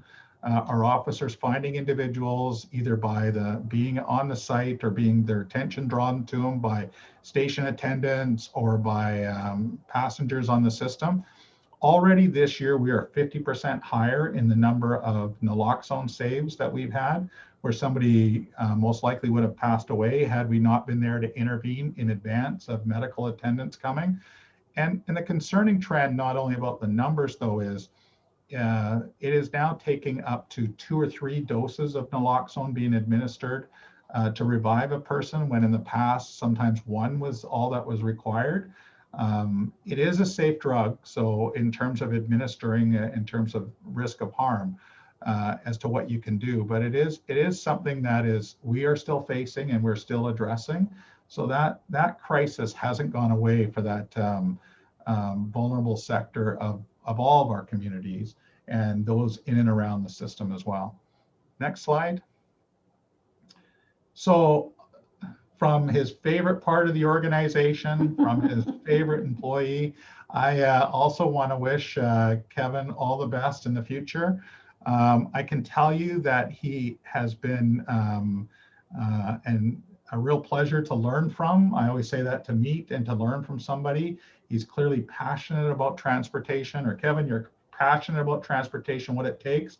He has demonstrated and certainly emphasized the value that safety and security and perception of safety and security brings to making an effective system for people who will use it, because it is not only safe, it is perceived as being safe, and it has a safe reputation. And the role that this, one-of-a-kind transit police put into this environment here. We see it when I think the Langley-Surrey Skytrain extension was being looked at. I think safety was in the top 3 of reasons why people would use the system. And so his I'm going to say, support and commitment to to making sure that we operated well and had a place within the organization is something that's unique, and it's been not only deeply appreciated, it's also been a great learning experience for myself. So Kevin, thanks. And I've told who they're recruiting that the #1, whoever gets the job, has to be supportive of policing. So that we'll leave it at that. Thank you very much. Thank you, Chief Jones. Kevin, you've got the fan club going on here today. So don't go too far, because Karen Horcher has a question for you. Karen? Thank you, Chair Cunningham. Thank you, Chief Jones. Appreciate the report and the detail. I just had a question about, I was interested in the CBUS exercise and the MARSEC change in risk weighting. And I wondered if there were any learnings that you could share with us that came out of that exercise. I haven't had a chance to review all of it that has come out of that at this point here. So it would be something if I can get back to you on that in terms of it. I haven't seen the full or read through the full report as it's or report after the exercise. Sure. No, we look forward to that. Thanks. Great.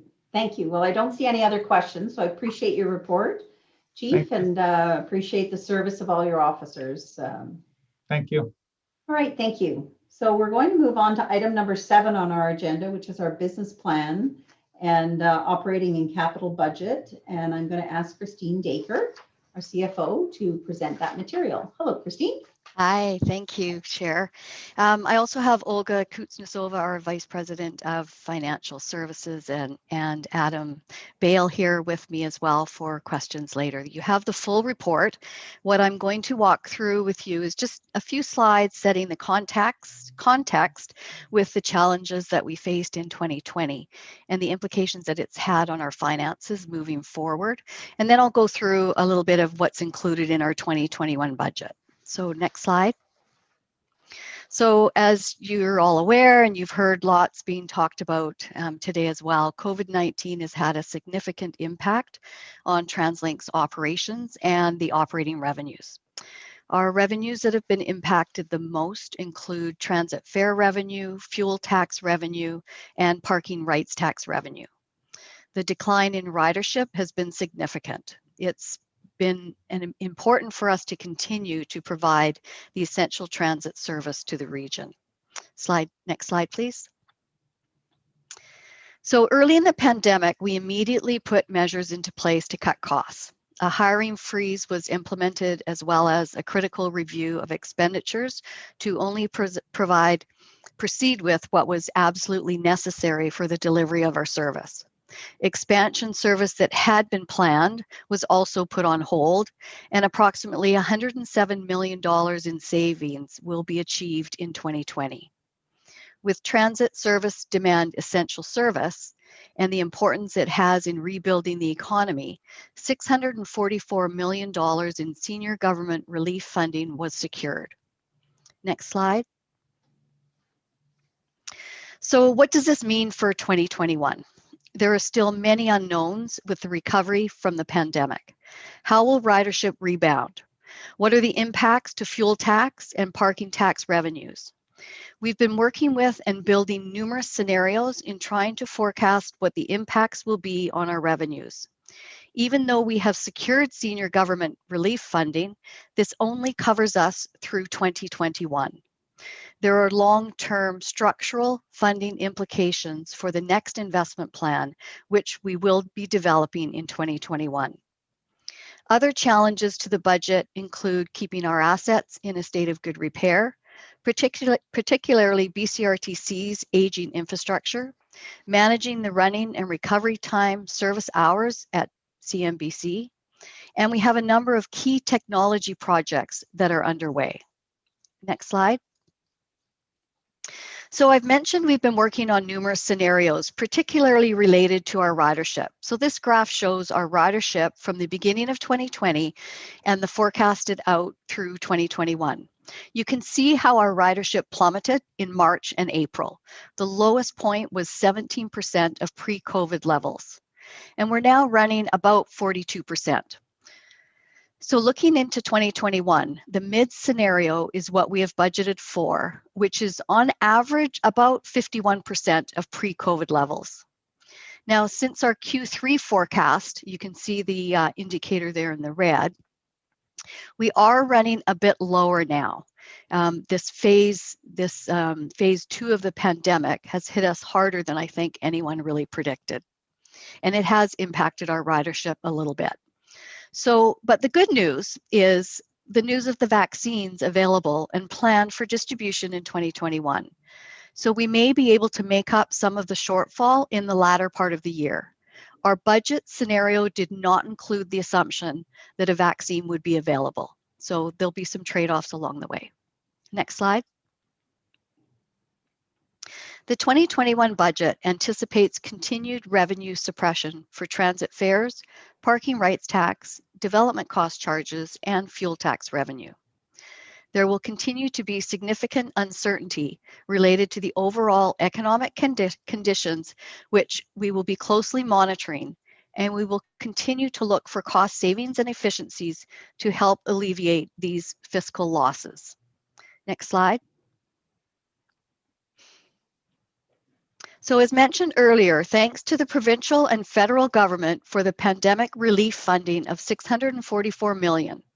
$600 million of this is to address the revenue shortfalls in 2020 and 2021. We are estimating about $319 million will cover our operating losses in 2020, and the remaining $281 million will help offset the losses in 2021.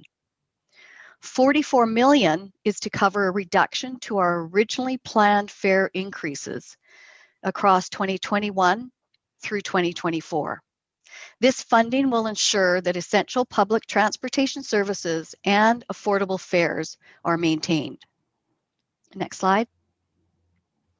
This slide just shows the breakdown of our consolidated revenues by taxation, transit, government transfers, and other.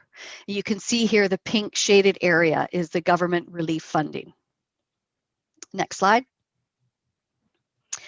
So due to the significant change in our revenue and the economy, we redefined our business priorities. Overall, we are committed to provide reliable mobility for as many people as possible within our reduced financial capacity. The emergency relief funding will ensure that this is the case through 2021. So our 4 priorities are rebuild customer ridership, foster a safe, skilled, and resilient workforce, deliver a reliable transportation system in a state of good repair, and achieve financial stability. Next slide. So our key initiatives for 2021 include maintaining pre-COVID service levels across the system, continue our Safe Operations Action Program, implement an asset management system at BCRTC, introduce the quality management and increased emphasis on a Get Well program at BCRTC, expand our bus fleet electrification, web booking for Handy Dart customers, and introduce tiered policing. Next slide. In developing the 2021 expenditure budget, the paramount focus was on cost efficiencies and cost reductions, while also delivering the service and commitments to the region. We were able to achieve $63 million in cost reductions, and some of the notable changes include our runtime absorption in CNBC operations, contract efficiencies, reduced headcount in support areas, and professional service and fee spending reduced. We are also looking to establish a real estate development group for value creation opportunities. Next slide. So this slide shows the breakdown of our consolidated expenditures by segment, the largest being the bus operations and then the rail operations. Next slide. For our new 2021 capital program, it's $707 million, which is made up of committed expansion projects of $354 million. The main items there are a new operating and maintenance center and a new transit center. State of good repair of $200 million.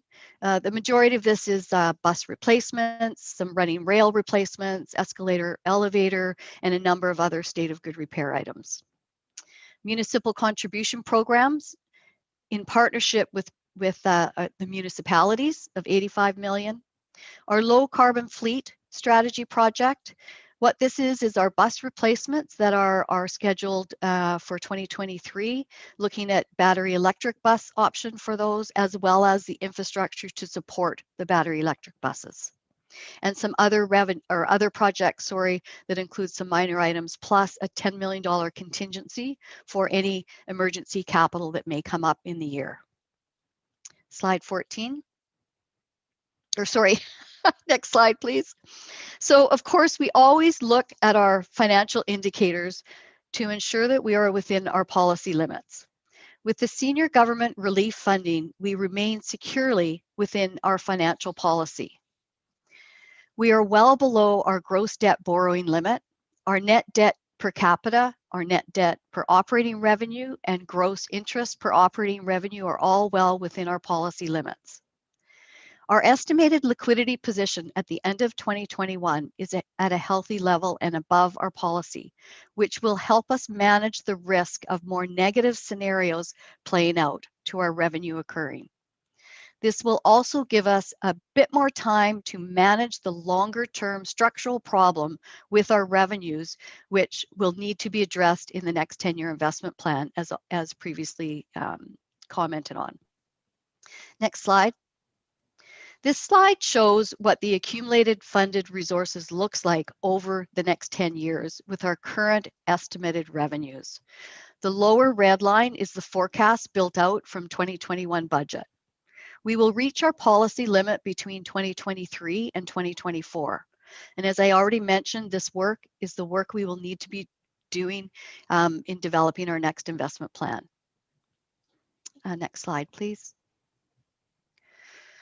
So in summary, for 2021, we will maintain pre-COVID levels of service across the system.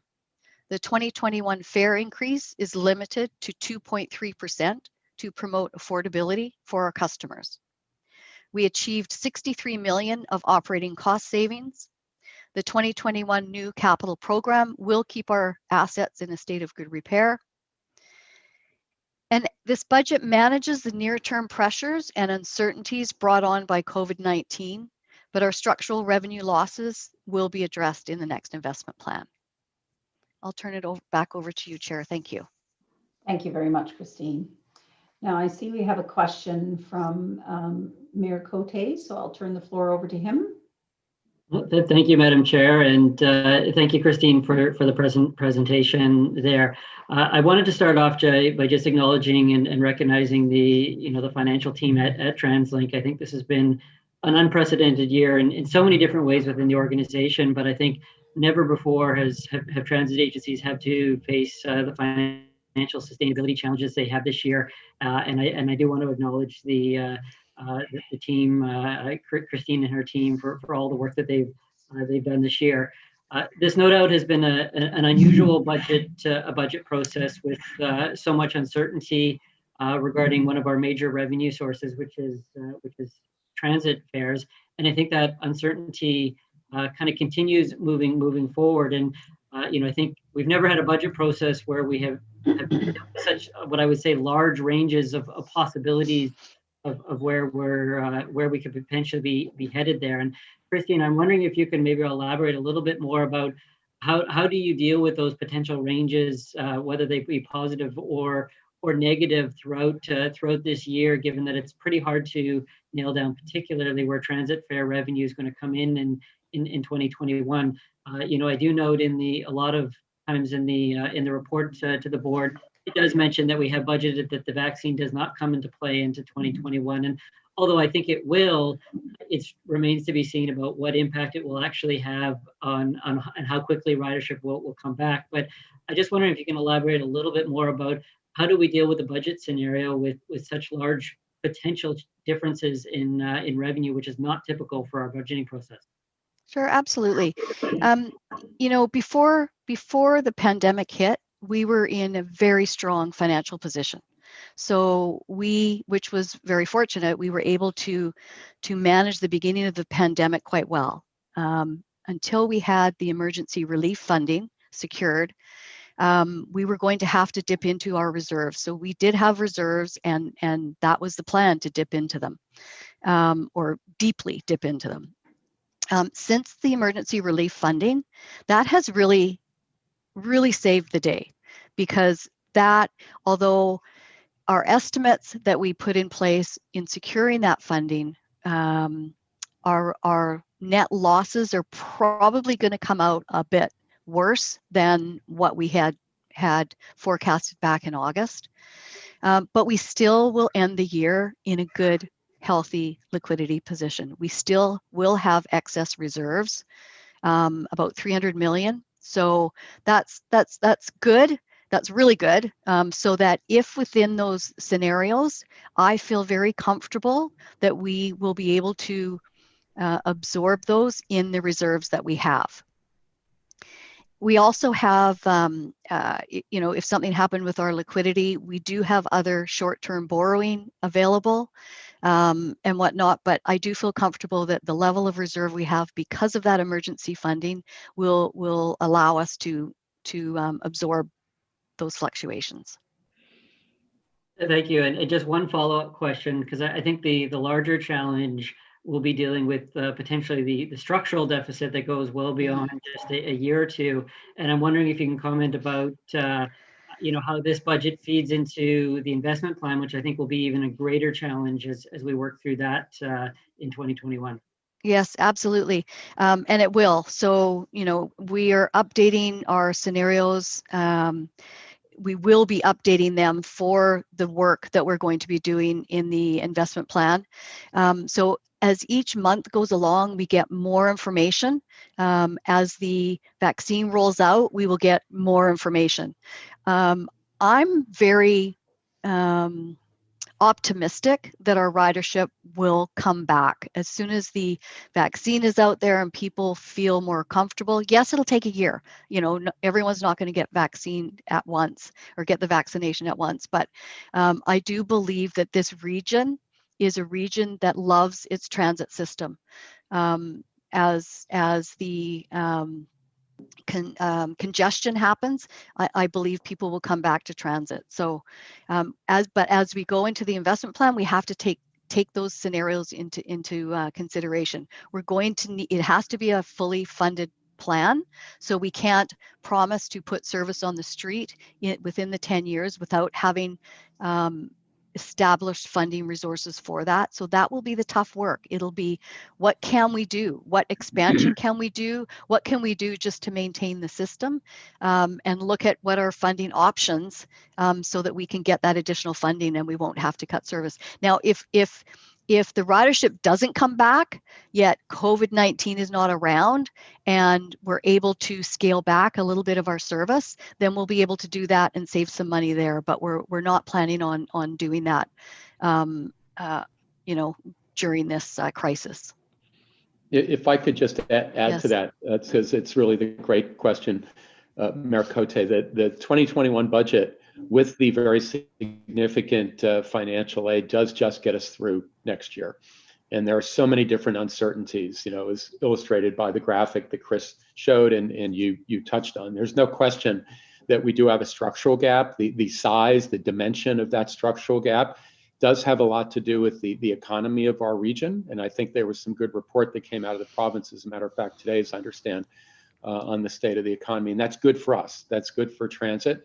Ridership, the pace at which it does come back, it's likely to come back somewhat slowly, could snap back more quickly, but there is a structural deficit, and there's no getting around that. And that's something that TransLink board, TransLink staff, and the Mayor's Council will have to contend with our next investment plan next year. The dimensions of that structural gap, by the summer, we'll have a better sense of that. We'll see how fast the vaccine has an impact on daily life and economic activity. We'll have to see what this sort of future of work and how quickly people return to their normal commuting habits. So lots of variables, lots of challenges ahead that need to come to a head when we advance an investment plan next summer. Thank you, Kevin. Murray Dinwoody, you have a question for us? Yeah, thanks, Lorraine. Very good presentation, Chris. I just wanted, I didn't see it in your presentation, and if I missed it, I'm sorry for asking the question, but you'd mentioned that the $44 million amount that was received from the province for reducing fares reduced them to 2.3%, which is more in line with inflation over each of the next 3 years. But what was the investment plan projected fare increase in the absence of that assistance? It fluctuated each year. So we had about a 5% and then a 3%.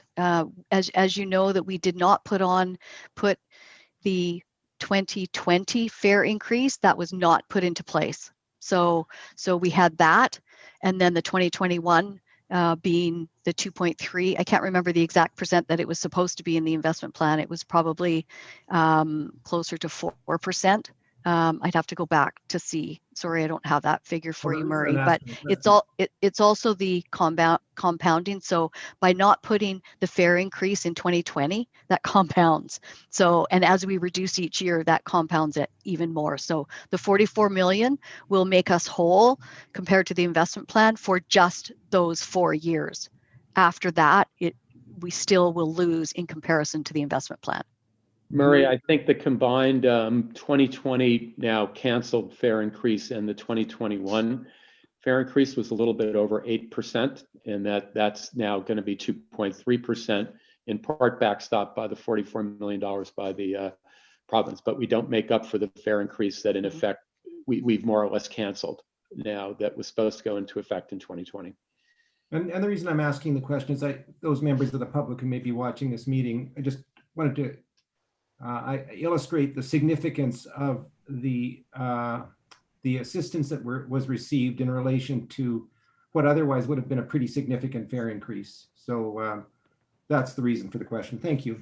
Yes. Thank you, Murray. So I have Marcella and then Larry. Thank you, Chair, and I'll be fast because I see we're running into our time here. Yes, we spent a lot of time talking about the downside risks of the plan, which you've covered very well.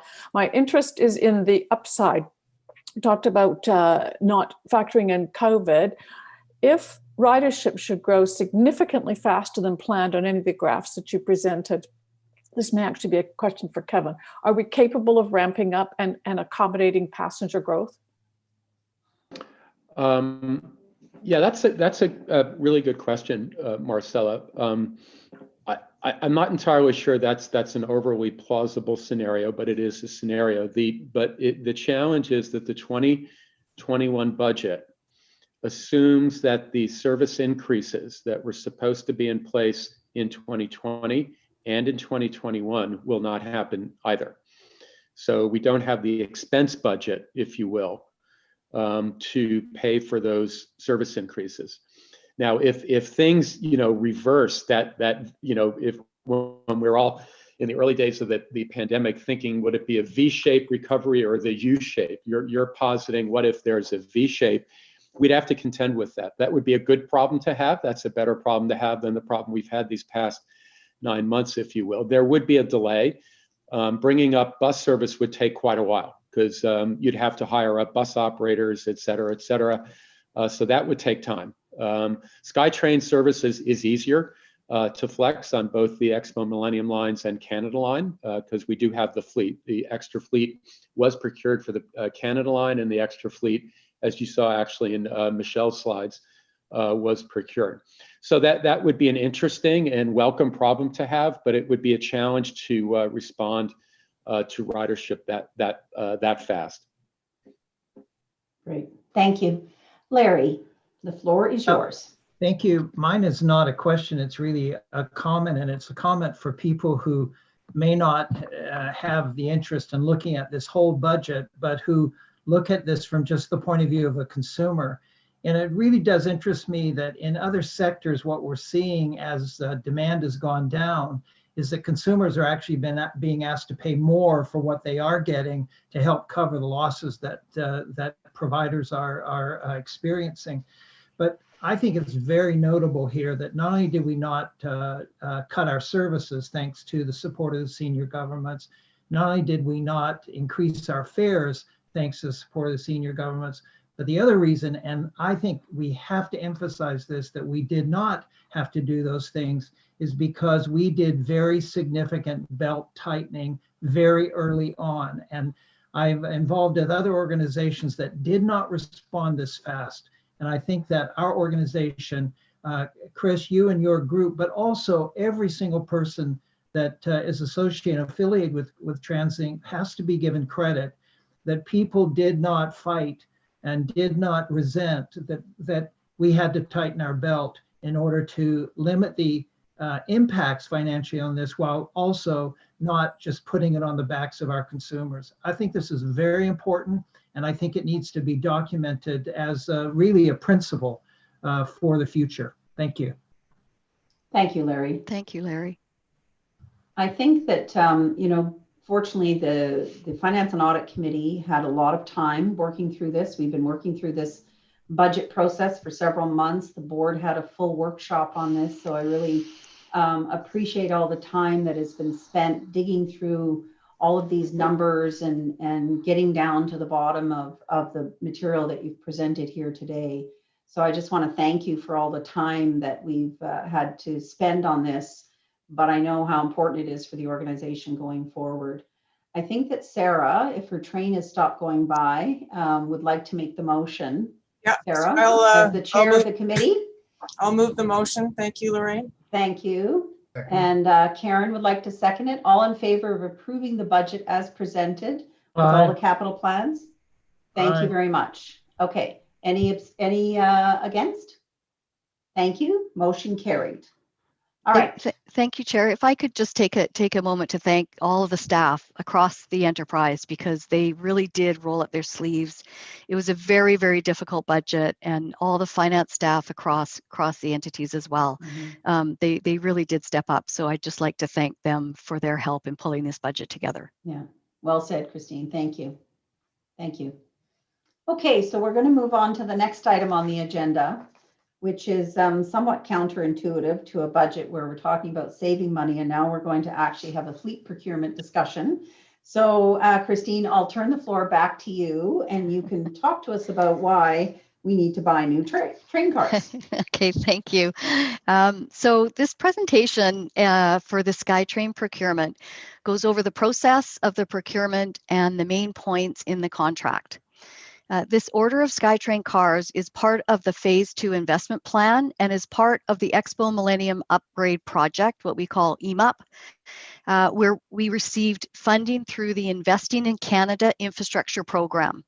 So the EMUP program also includes expanded vehicle storage and upgraded maintenance facilities, upgrades to power and operational systems, improved station capacity, and this fleet procurement. And we're very grateful for the funding received from the provincial and federal governments. So I'd like to turn it over to Melody Williams. She's the category manager, and she's going to walk you through this presentation. Thanks, Thank Christine. you. Now, Melody, you know we're a little tight on time, and you know everyone's read the material, but please walk us through your presentation, okay? I will make it quick and just touch on the highlights of it. Thank you. Okay, next slide, please. So the scope of the procurement was for 205 Skytrain cars, comprised of 125 cars to meet the Broadway subway project and also to replace the end of life of the Mark I cars that are due for replacement very, very soon. As Michelle noted in his presentation earlier, they've celebrated their 3rd or 5th anniversary. There's also an additional 80 cars that are required to improve the system capacity on the Expo and Millennium lines. And what we also wanted to do through this procurement was we wanted to make sure that we had the option to order additional cars for potential future projects, such as Surrey Langley Skytrain and the Mark II train replacements. Next slide, please. Okay, so this is just a very high level of the process that we went through for procurement. We started almost 3 years ago. What we wanted to make sure of is, because this was the largest procurement of Skytrain cars that we've ever done, we wanted to make sure that our approach was appropriate to what was available in the marketplace, to identify what could and cannot be done in terms of competition and in terms of manufacturers. So we went through various stages of the process. We started with a request for information where we identified our general requirements. And the intent behind that was to identify if there were manufacturers that had the ability to build these Skytrain cars for us. From there, it was identified what type of information we needed on a comprehensive basis to provide to these rail manufacturers in order for them to propose a potential submission to us through the RFP. So what we did is we engaged external resources from a technical standpoint to support us while we were drafting all of the various documents that we needed, such as the performance specification, and also the updated contract to deal with a project of this complexity and this size. So the RFP was issued July 31st of 2019, and it closed May 11th of this year. We received 2 proposals, and we did a very comprehensive evaluation, both a technical evaluation and a commercial evaluation. Part of that was clarifications, and just to make sure that we had a complete and comprehensive understanding of the information received from both of those companies. Next steps after clarification were the negotiations of the contract. Next step would be the award of the contract, and then the final step would be the signing of the contract. Next slide, please. So after the comprehensive evaluation that we went through, which I mentioned previously, we were able to confirm that Bombardier Transportation Canada Inc. Provided the best overall solution, and they were the highest ranked proponent. So from that, we issued a notice of preferred proponent on September 21st so that we could continue, or to begin, sorry, the negotiations of the project and start reviewing the contract details.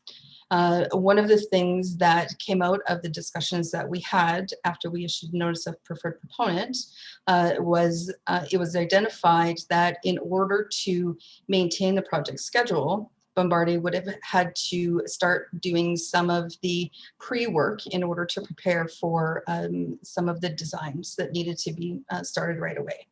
And so based upon that, we issued a limited notice to proceed on October 19th. And there were very specific criteria that they were allowed to follow with the work under that notice to proceed. Next slide, please. So some of the contract highlights that have been negotiated. So the Skytrain cars, 205 of them, they are approximately 3.5 million. The total contract value. So what it says on the screen right now is 722 million, but we were able to finalize and reduce one more item in the contract negotiations this week. And so the contract value actually comes in at 721 million. So I was able to save a little bit of extra money on that. The Skytrain cars are due to be delivered between October 2023 and September 2027.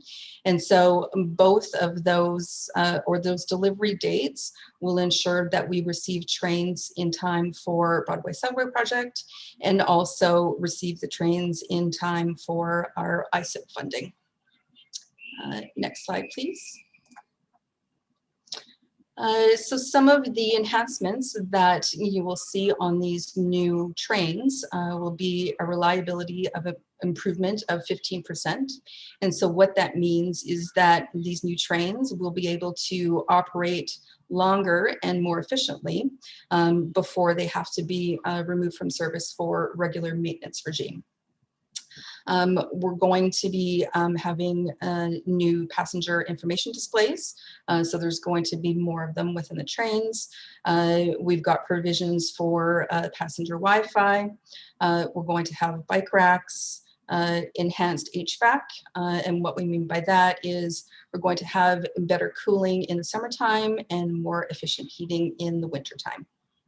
And we're also going to have some West Coast art on the seats and the windscreens. Next slide, please. So what we wanted to do is we wanted to make sure that this project and the contract was structured to ensure that we had proper controls in place, that Bombardier was going to be able to provide us with proper support all along the way. And so we received a standard 2-year warranty on all of the trains. However, we agreed with Bombardier that there was going to be a one-time 2-year extension on any major components that had to be replaced during that standard 2-year warranty period. For the payment milestones, so what we ensured is that the payment milestones are tied to specific contract deliverables in the contract. And so what that means is the deliverables need to be met before any payment is made to Bombardier. Additionally, we've got letters of credit that are also tied to those payment milestones. And so we ensured that we've got the protection of a letter of credit for any monies that we pay out prior to the delivery of the trains. The Skytrain options. So as I mentioned previously, we wanted to make sure that we were able to order additional cars if needed for future projects. And so we were able to negotiate up to 400 cars to be exercised by 2035. And so, so all we have as a limit for that is there's a minimum order quantity. Everything else is completely flexible.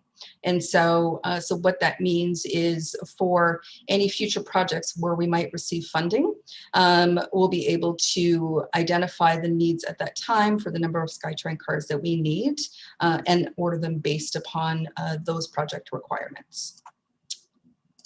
Next slide, please. So part of what we're doing from a risk management basis is we've got payment milestones, which I mentioned earlier. We also have liquidated damages. And so what that means is if any of the trains are delivered late based upon the delivery dates that we've agreed, there will be a liquidated damages payment that Bombardier would need to make to us. We also have monetary protections under the contract, such as letters of credit, which I mentioned earlier. We also have a parent guarantee from Bombardier's UK parent company. Additionally, further to this, we also have further contract management processes that we follow, such as regimented reporting, and we've got dedicated resources attached to this contract as well.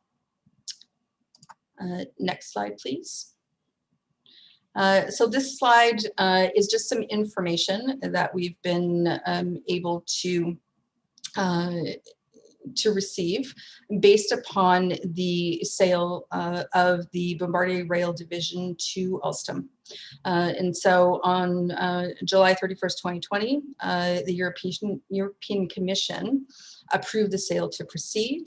On September 16th, the sale and purchase agreement was also approved.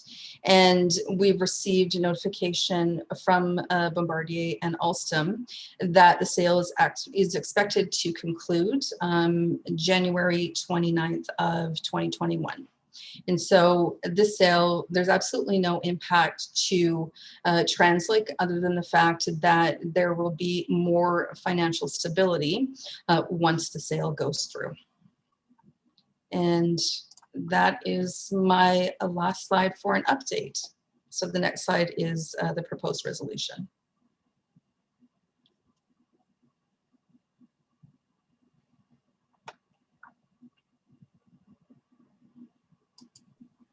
Thank you very much, Melody. Sorry, I didn't realize I was on mute. Would you like to say anything further, Christine or Kevin, before we call for the motion? And I have a question from at least one board member so far. So nothing further? Nope. All right, Murray, I'll turn the floor over to you. Yeah, thank you, Lorraine. Just have a question with respect to the minimum on the optional cars. Does that meet our needs with respect to the Surrey Langley Skytrain project if it's approved to proceed? It does. So we actually have it structured in two ways, and it depends on if we have cars being produced already, or so currently under manufacturing. So the minimum quantity for that is 20 cars. So we took that into account when we were negotiating those quantities. Okay, thank you. Thank you. And Larry? Yes, I just want to move the recommendations, please. Thank you very much, Larry. And do I have a seconder for the recommendations of the resolution? Second. Thank you very much, Harj. And any other questions before we proceed? I know as well with this, because this is such a large investment for the organization, I know this has been gone through at the committee level, at both committees in depth. And so I just wanted to make sure that there are no further questions before we call for approval of the motion. Okay, so seeing none, all in favor of the proposed resolution? Thank you. Any against? All right, the motion is carried unanimously. Thank you. Well done. Thank you. Right. Thank you, and thank you for all your work on that. Thank you. Okay, so we're going to move on to the next item on the agenda, which is the fare infraction review. And we're going to see Mr. Cross for the first time today. Jeff, this is very unusual. You only get to come now. Oh, and it's Sarah. I'm so sorry to disappoint, but I'm here. Jeff is not joining us, so I'm the Vice President of Planning for today, and I'm pleased to that Eve Howe will be speaking to this item on behalf of Planning. All right. Thank you very much, Sarah. And Sarah, you're a better looking Jeff anyway, so. Oh, don't be sexy. Oh, sorry. Okay, Eve. Hi, yes, I'm here to bring a report to you on fare infraction update. This report was prompted by a visit by the All On Board Community Advocates Group to this board back in 2019, where they raised an issue which prompted a review of how our fare infractions impact low-income individuals, including youth. So coming out of that presentation, a review was explored the impact of fare infraction notices, which we call FINs, as well as some options for mitigation. We had intended to bring this to the board in the spring of this year, but that got delayed because of COVID. And today I'm bringing the report to provide recommendations for next steps. So the report begins by providing some context and background on what are FINs. It highlights the fact that the number of FINs and PVTs, which are the issued by the province, and they're kind of the provincial equivalent of FINs, that have been issued annually for youth have been decreasing year over year and disproportionately disproportionately lower than the journeys made by youth. Unfortunately, low-income individuals is an area of interest, but there's no data collected on the income of recipients of FINs and PVTs. The data also shows that the number of unpaid FINs sent to ICBC for refuse to issue for youth have been dropping over the course of the past few years. Refuse to issue is where FINs are unpaid, and therefore TransLink sends them over to ICBC who deny issuing driver's licenses. RTIs, refuse to issue, are particularly important for low-income youth because being unable to obtain a driver's license it can impact one's ability to obtain employment and therefore runs the risk of trapping youth in a cycle of poverty. The report proceeds to outline some initiatives that TransLink has already been taking place to prevent fare infractions by low-income individuals, including discretionary tickets, which are provided to transit police and Skytrain attendants, as well as free tickets, compass passes that are handed out through community partners such as BC Housing and social service organizations. The last section of the report outlines 7 options that have been explored to either prevent the fare infraction from occurring to begin with or to mitigate the impact of those FINs on low-income individuals. And these options are run through an evaluation, which are shown in the attachment, which considered effectiveness, fairness, enforcement, administration cost, and implementation feasibility. Out of that evaluation, 4 options were recommended for elimination, and these were because they either don't target low-income individuals specifically, or they're difficult to implement, or they jeopardize TransLink's ability to enforce fare evasion. The report then recommends advancing 2 options in consultation with stakeholders, and they're bundled into 2 different types. So the first the first option is what we consider preventative. This is to expand the work TransLink's already been doing to provide supports for low-income individuals, which again is distributing free single-use compass tickets. Although this doesn't address FINs directly, it reduces the likelihood that someone who is in need, someone who is low income, would receive a fare infraction notice to begin with, and hence it's preventative. The second option, which we're recommending, is a responsive option. And this is to address those who've already received a fare infraction and are unable, due to their circumstances, to afford the $173 fine. And this recommendation is to establish a relief fund. This fund would be funded by TransLink and administered through partnership with a nonprofit organizations. This option is flexible. It allows for the value of the fund to be set to any amount, and those funds would be returned to TransLink via fine payments.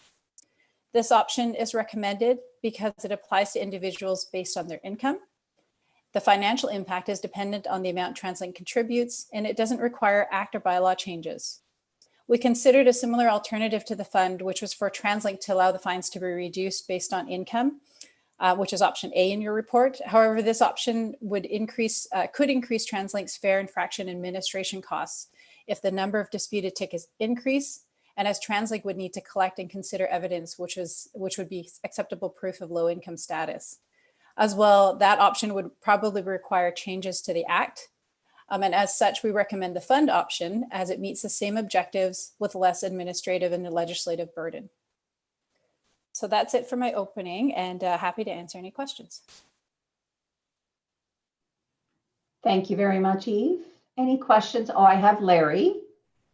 Yeah, again, this is not a question as much as we really did go over this in a lot of detail in the Stakeholder Relations Committee, because we were worried that on the one hand, there is a real issue that was raised by the advocacy group about the impact on low-income people who are facing other barriers and youth, but also on the credibility of the fare box as one of our most important sources of funds, and that need to be practical. And we tested that, we asked a lot of questions, and we really did come to the conclusion that the staff in the analysis had found a balance.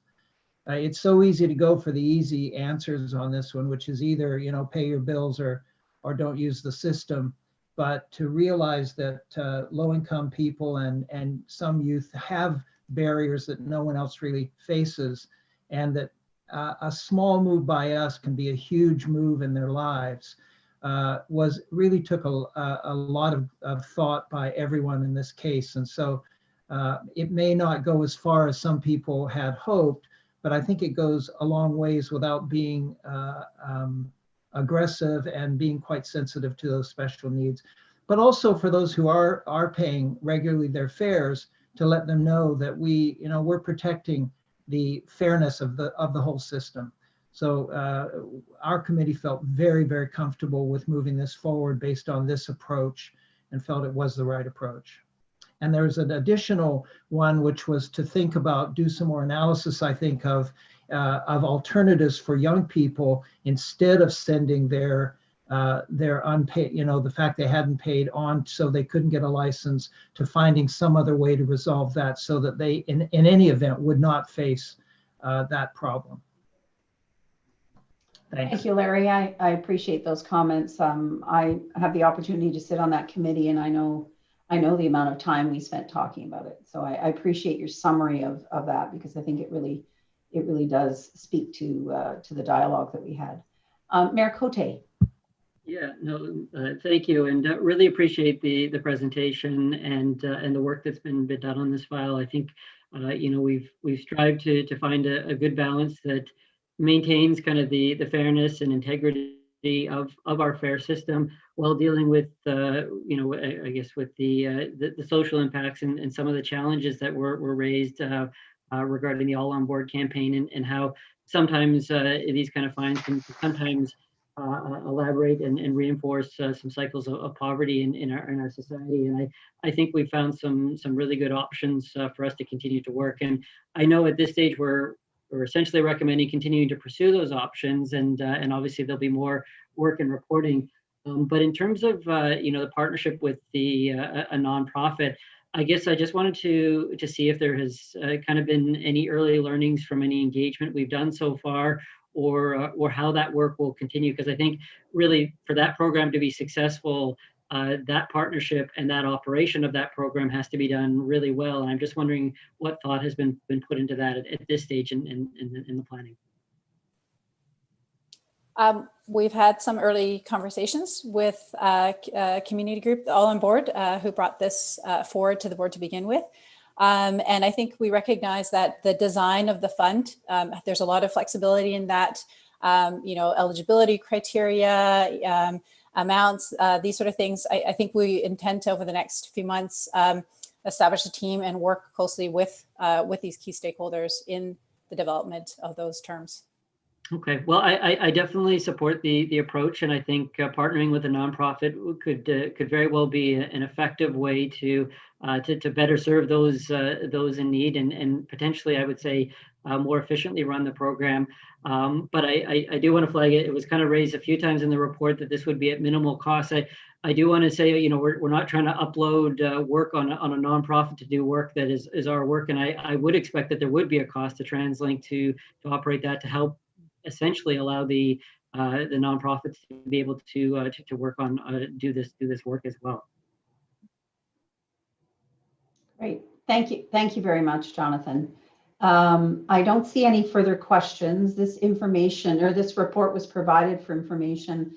I think what you're hearing from many of the board members, and for those that haven't spoken, I've heard when we were in the committee meeting, support for the direction that you're going. So I think you have the board's support, and we're not being asked to make any decision today, but I thank you very much for your work on this. I think it's been excellent and brings us to a good place that we can continue to move from. Thank you. Okay, thank you very much. Okay, let's move on then to section 10, or item number 10 on our agenda, and that's a report from Sarah Clark, our chair of our Finance and Audit Committee. Thank you, Sarah. Madam Chair. We have been through a number of the main items that we covered in our committee over the past few couple months, including the budget and the review of the Skytrain procurement. But I really would like to acknowledge all of the staff at TransLink and its subsidiaries for what they have achieved this year. We've talked about it already today, but there has been little rest for the team, whether you are working at TransLink or at any of the subsidiaries, and they've been doing a tremendous job of providing the service and managing the organization through the pandemic. And this goes for the group that works in finance and audit as well. So today we reviewed the budget. Lorraine, you noted that we'd had a number of workshops. It was a great example of the team's ability to pivot and work within the restraints and challenges that have been presented this year. Every part of TransLink has worked very hard to find savings within their budgets while still prioritizing the service, the safety of our customers, and as we heard today, the safety, the priority on improving safety for our employees, as well as on the maintenance of our equipment and assets. There's been so many uncertainties that, as Chris pointed out, and they've been doing a great job managing by continually monitoring and forecasting and adjusting to what the circumstances have brought to the team. And we would also like to thank the province. That was pointed out, the province has provided a tremendous assistance to the organization for this year and next year, which provides us with stability for now.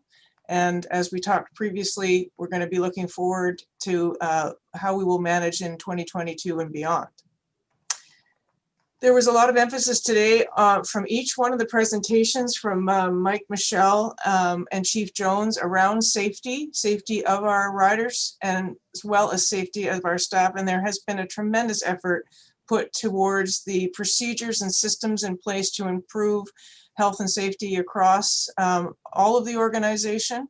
And we can see that it's starting to pay off in the benefits of reduced harm to both our customers and our employees. And I think that we're really starting to have really great momentum in this area. So thank you to everyone who has been working very diligently on improvements in this area. We just covered the Skytrain procurement. This is exciting. This is going to provide cars for our expansions as well as replacements for our existing fleet. And last but not least, we need to acknowledge our internal audit team who's been doing an excellent job keeping up on their projects that are in place with and provide much insight into the organization, which allows continuous improvement throughout the organization.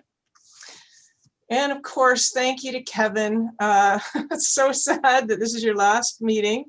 Your leadership throughout your tenure at this organization has been exemplary, and this last year has been just over the top. You've done a tremendous job leading us through this, and you're going to be greatly missed. So thank you.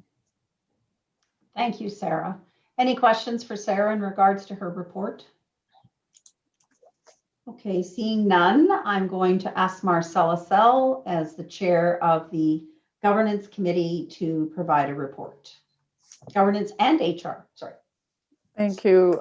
Thank you very much, Chair, for those comments. I think we're all following a little bit of a model here. I too would like to acknowledge all of the teams in my area, in the governance side and the HR side. I think Sarah said it well. Behind the scenes, we're seeing buses being delivered and trains moving, but behind the scenes, there are so many people who are doing work to keep payroll running, to keep us up to speed with what needs to be done on human resource matters, governance matters, employee issues. And so a big kudos to those teams for all the work that they've done in keeping us going forward, and not just standing still, but going forward in the face of all the difficulties that have faced TransLink and others in this last year.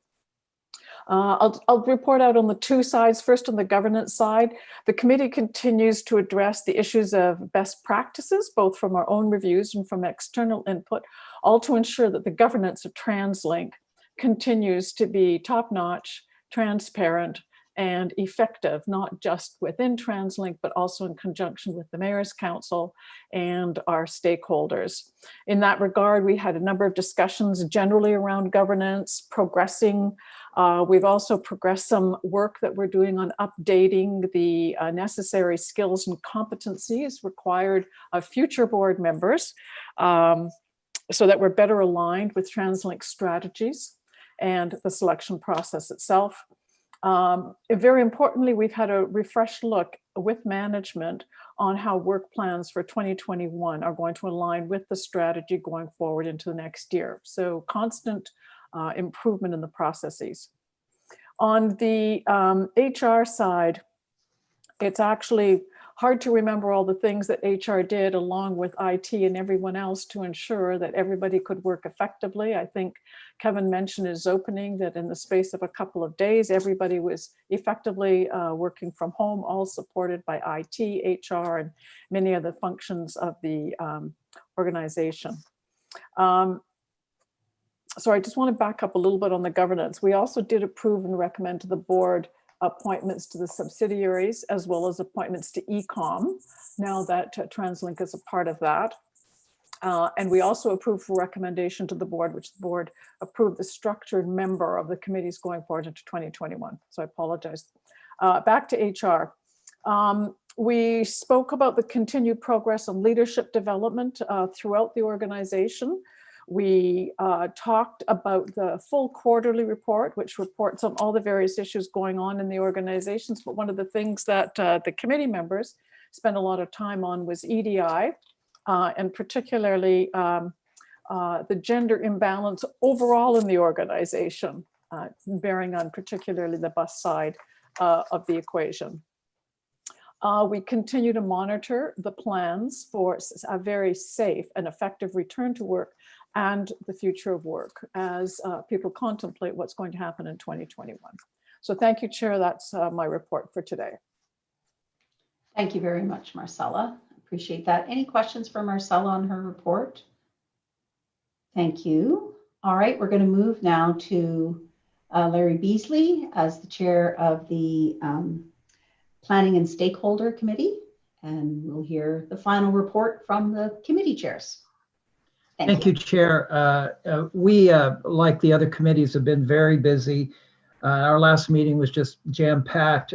We, like other committees, were a part of the across the organization discussion about the 2021 work plan, and the fact that it really does have to be changed as a way we deal with it to really focus on the priorities to get the organization back to a new normal.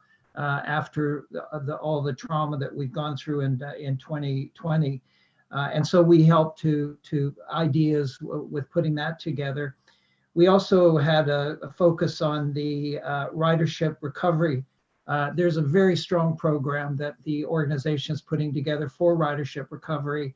And it goes across from, making it feel safe, look safe, to enticing people back.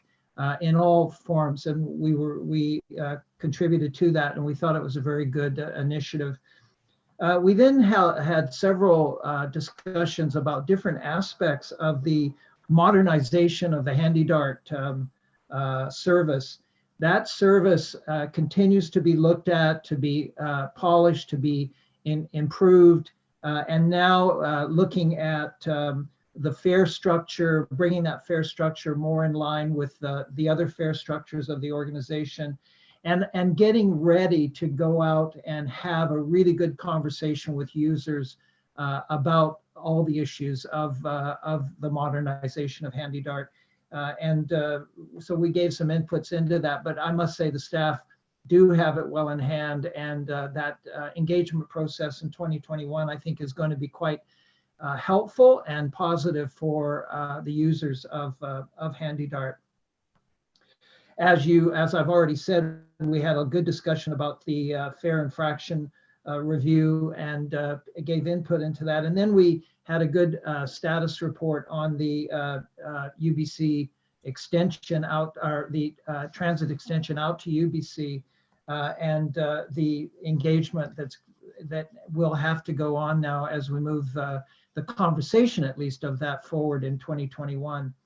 I think the committee generally has been very, very happy to see that even during this emergency, when you would think that the organization would have just pulled all interest and put everything into survival, that we were still able to keep the focus on customer service this year.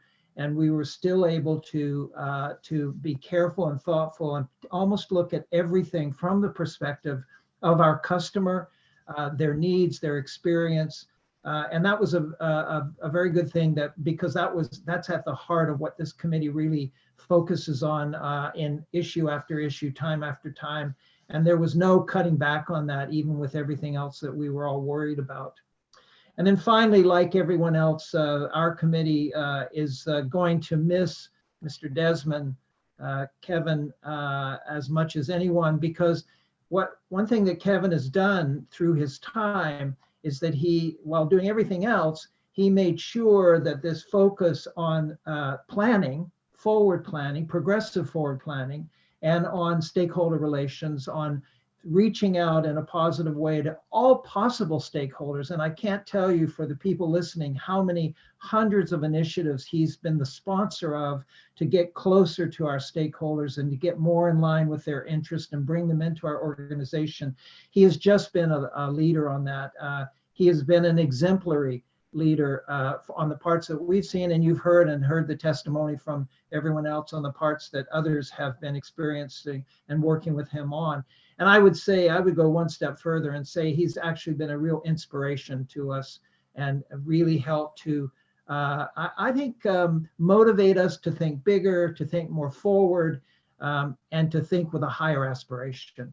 And I think we're all very grateful for that. And I can't tell you, at least from my committee's point of view, how much we're going to miss him as he goes on his other adventures in life. So thank you, Chair, that's my report. Thank you very much, Larry. Any questions, comments for Larry? Okay, so hearing none, the next item on our agenda is the consent agenda. Now, because things are in consent doesn't mean they're any less important. I know you've all looked at the meeting minutes of the last quarterly meeting, which was on September 28th of this year. And then we have two items that were received for information on the Patella Bridge Condition Monitoring Report and the Surrey Langley Skytrain project update. So we have approval for the minutes and then just receipt of those two reports. If there's any questions, Sani is available to answer the questions specifically on the two reports that we have. So how about we do the minutes first and approve the minutes as presented, unless there's any errors or omissions. So moved. Thank you, Andy and Murray. Thank you. All in favor? Aye. Thank you. All right, so we'll move on to the second section, which is the reports. I see Sani there, ready, willing, and able to answer any questions, but I suspect the reports are probably going to be, answered most of the questions that we had. Sani, is there any questions for Sani in regards to the reports that he's presented? All right, well, seeing none, then we'll receive those for information. Okay, thank you, Sani, for making yourself available for us. All right. So that brings us to a conclusion of our meeting and the end of another year. I don't want to say the word unprecedented, so that's the only time I will say that. It has been a very challenging year for the organization, and we are now looking forward to 2021. I also want to tell Kevin how personally, for me personally, how much I've enjoyed working with him. He showed us what great leadership was, and he always made all of us feel like we were his favorites. So we think the board is his favorite. All of his team thinks they're his favorite. And I will always remember you when you said to me, "I'm a New Yorker, I yell." And, so that will be the way I remember you, Kevin, going forward. So best of the holiday season to everyone. Please stay safe. And let's hope for no snow down in the city, so our transportation will move smoothly and efficiently. So motion to adjourn? So moved. Thank you. Bye, everybody. Bye. Thank you. Bye-bye. Thanks, everybody. Bye. Appreciate all the Thank nice you. words. Merry Christmas to everybody. Happy holidays.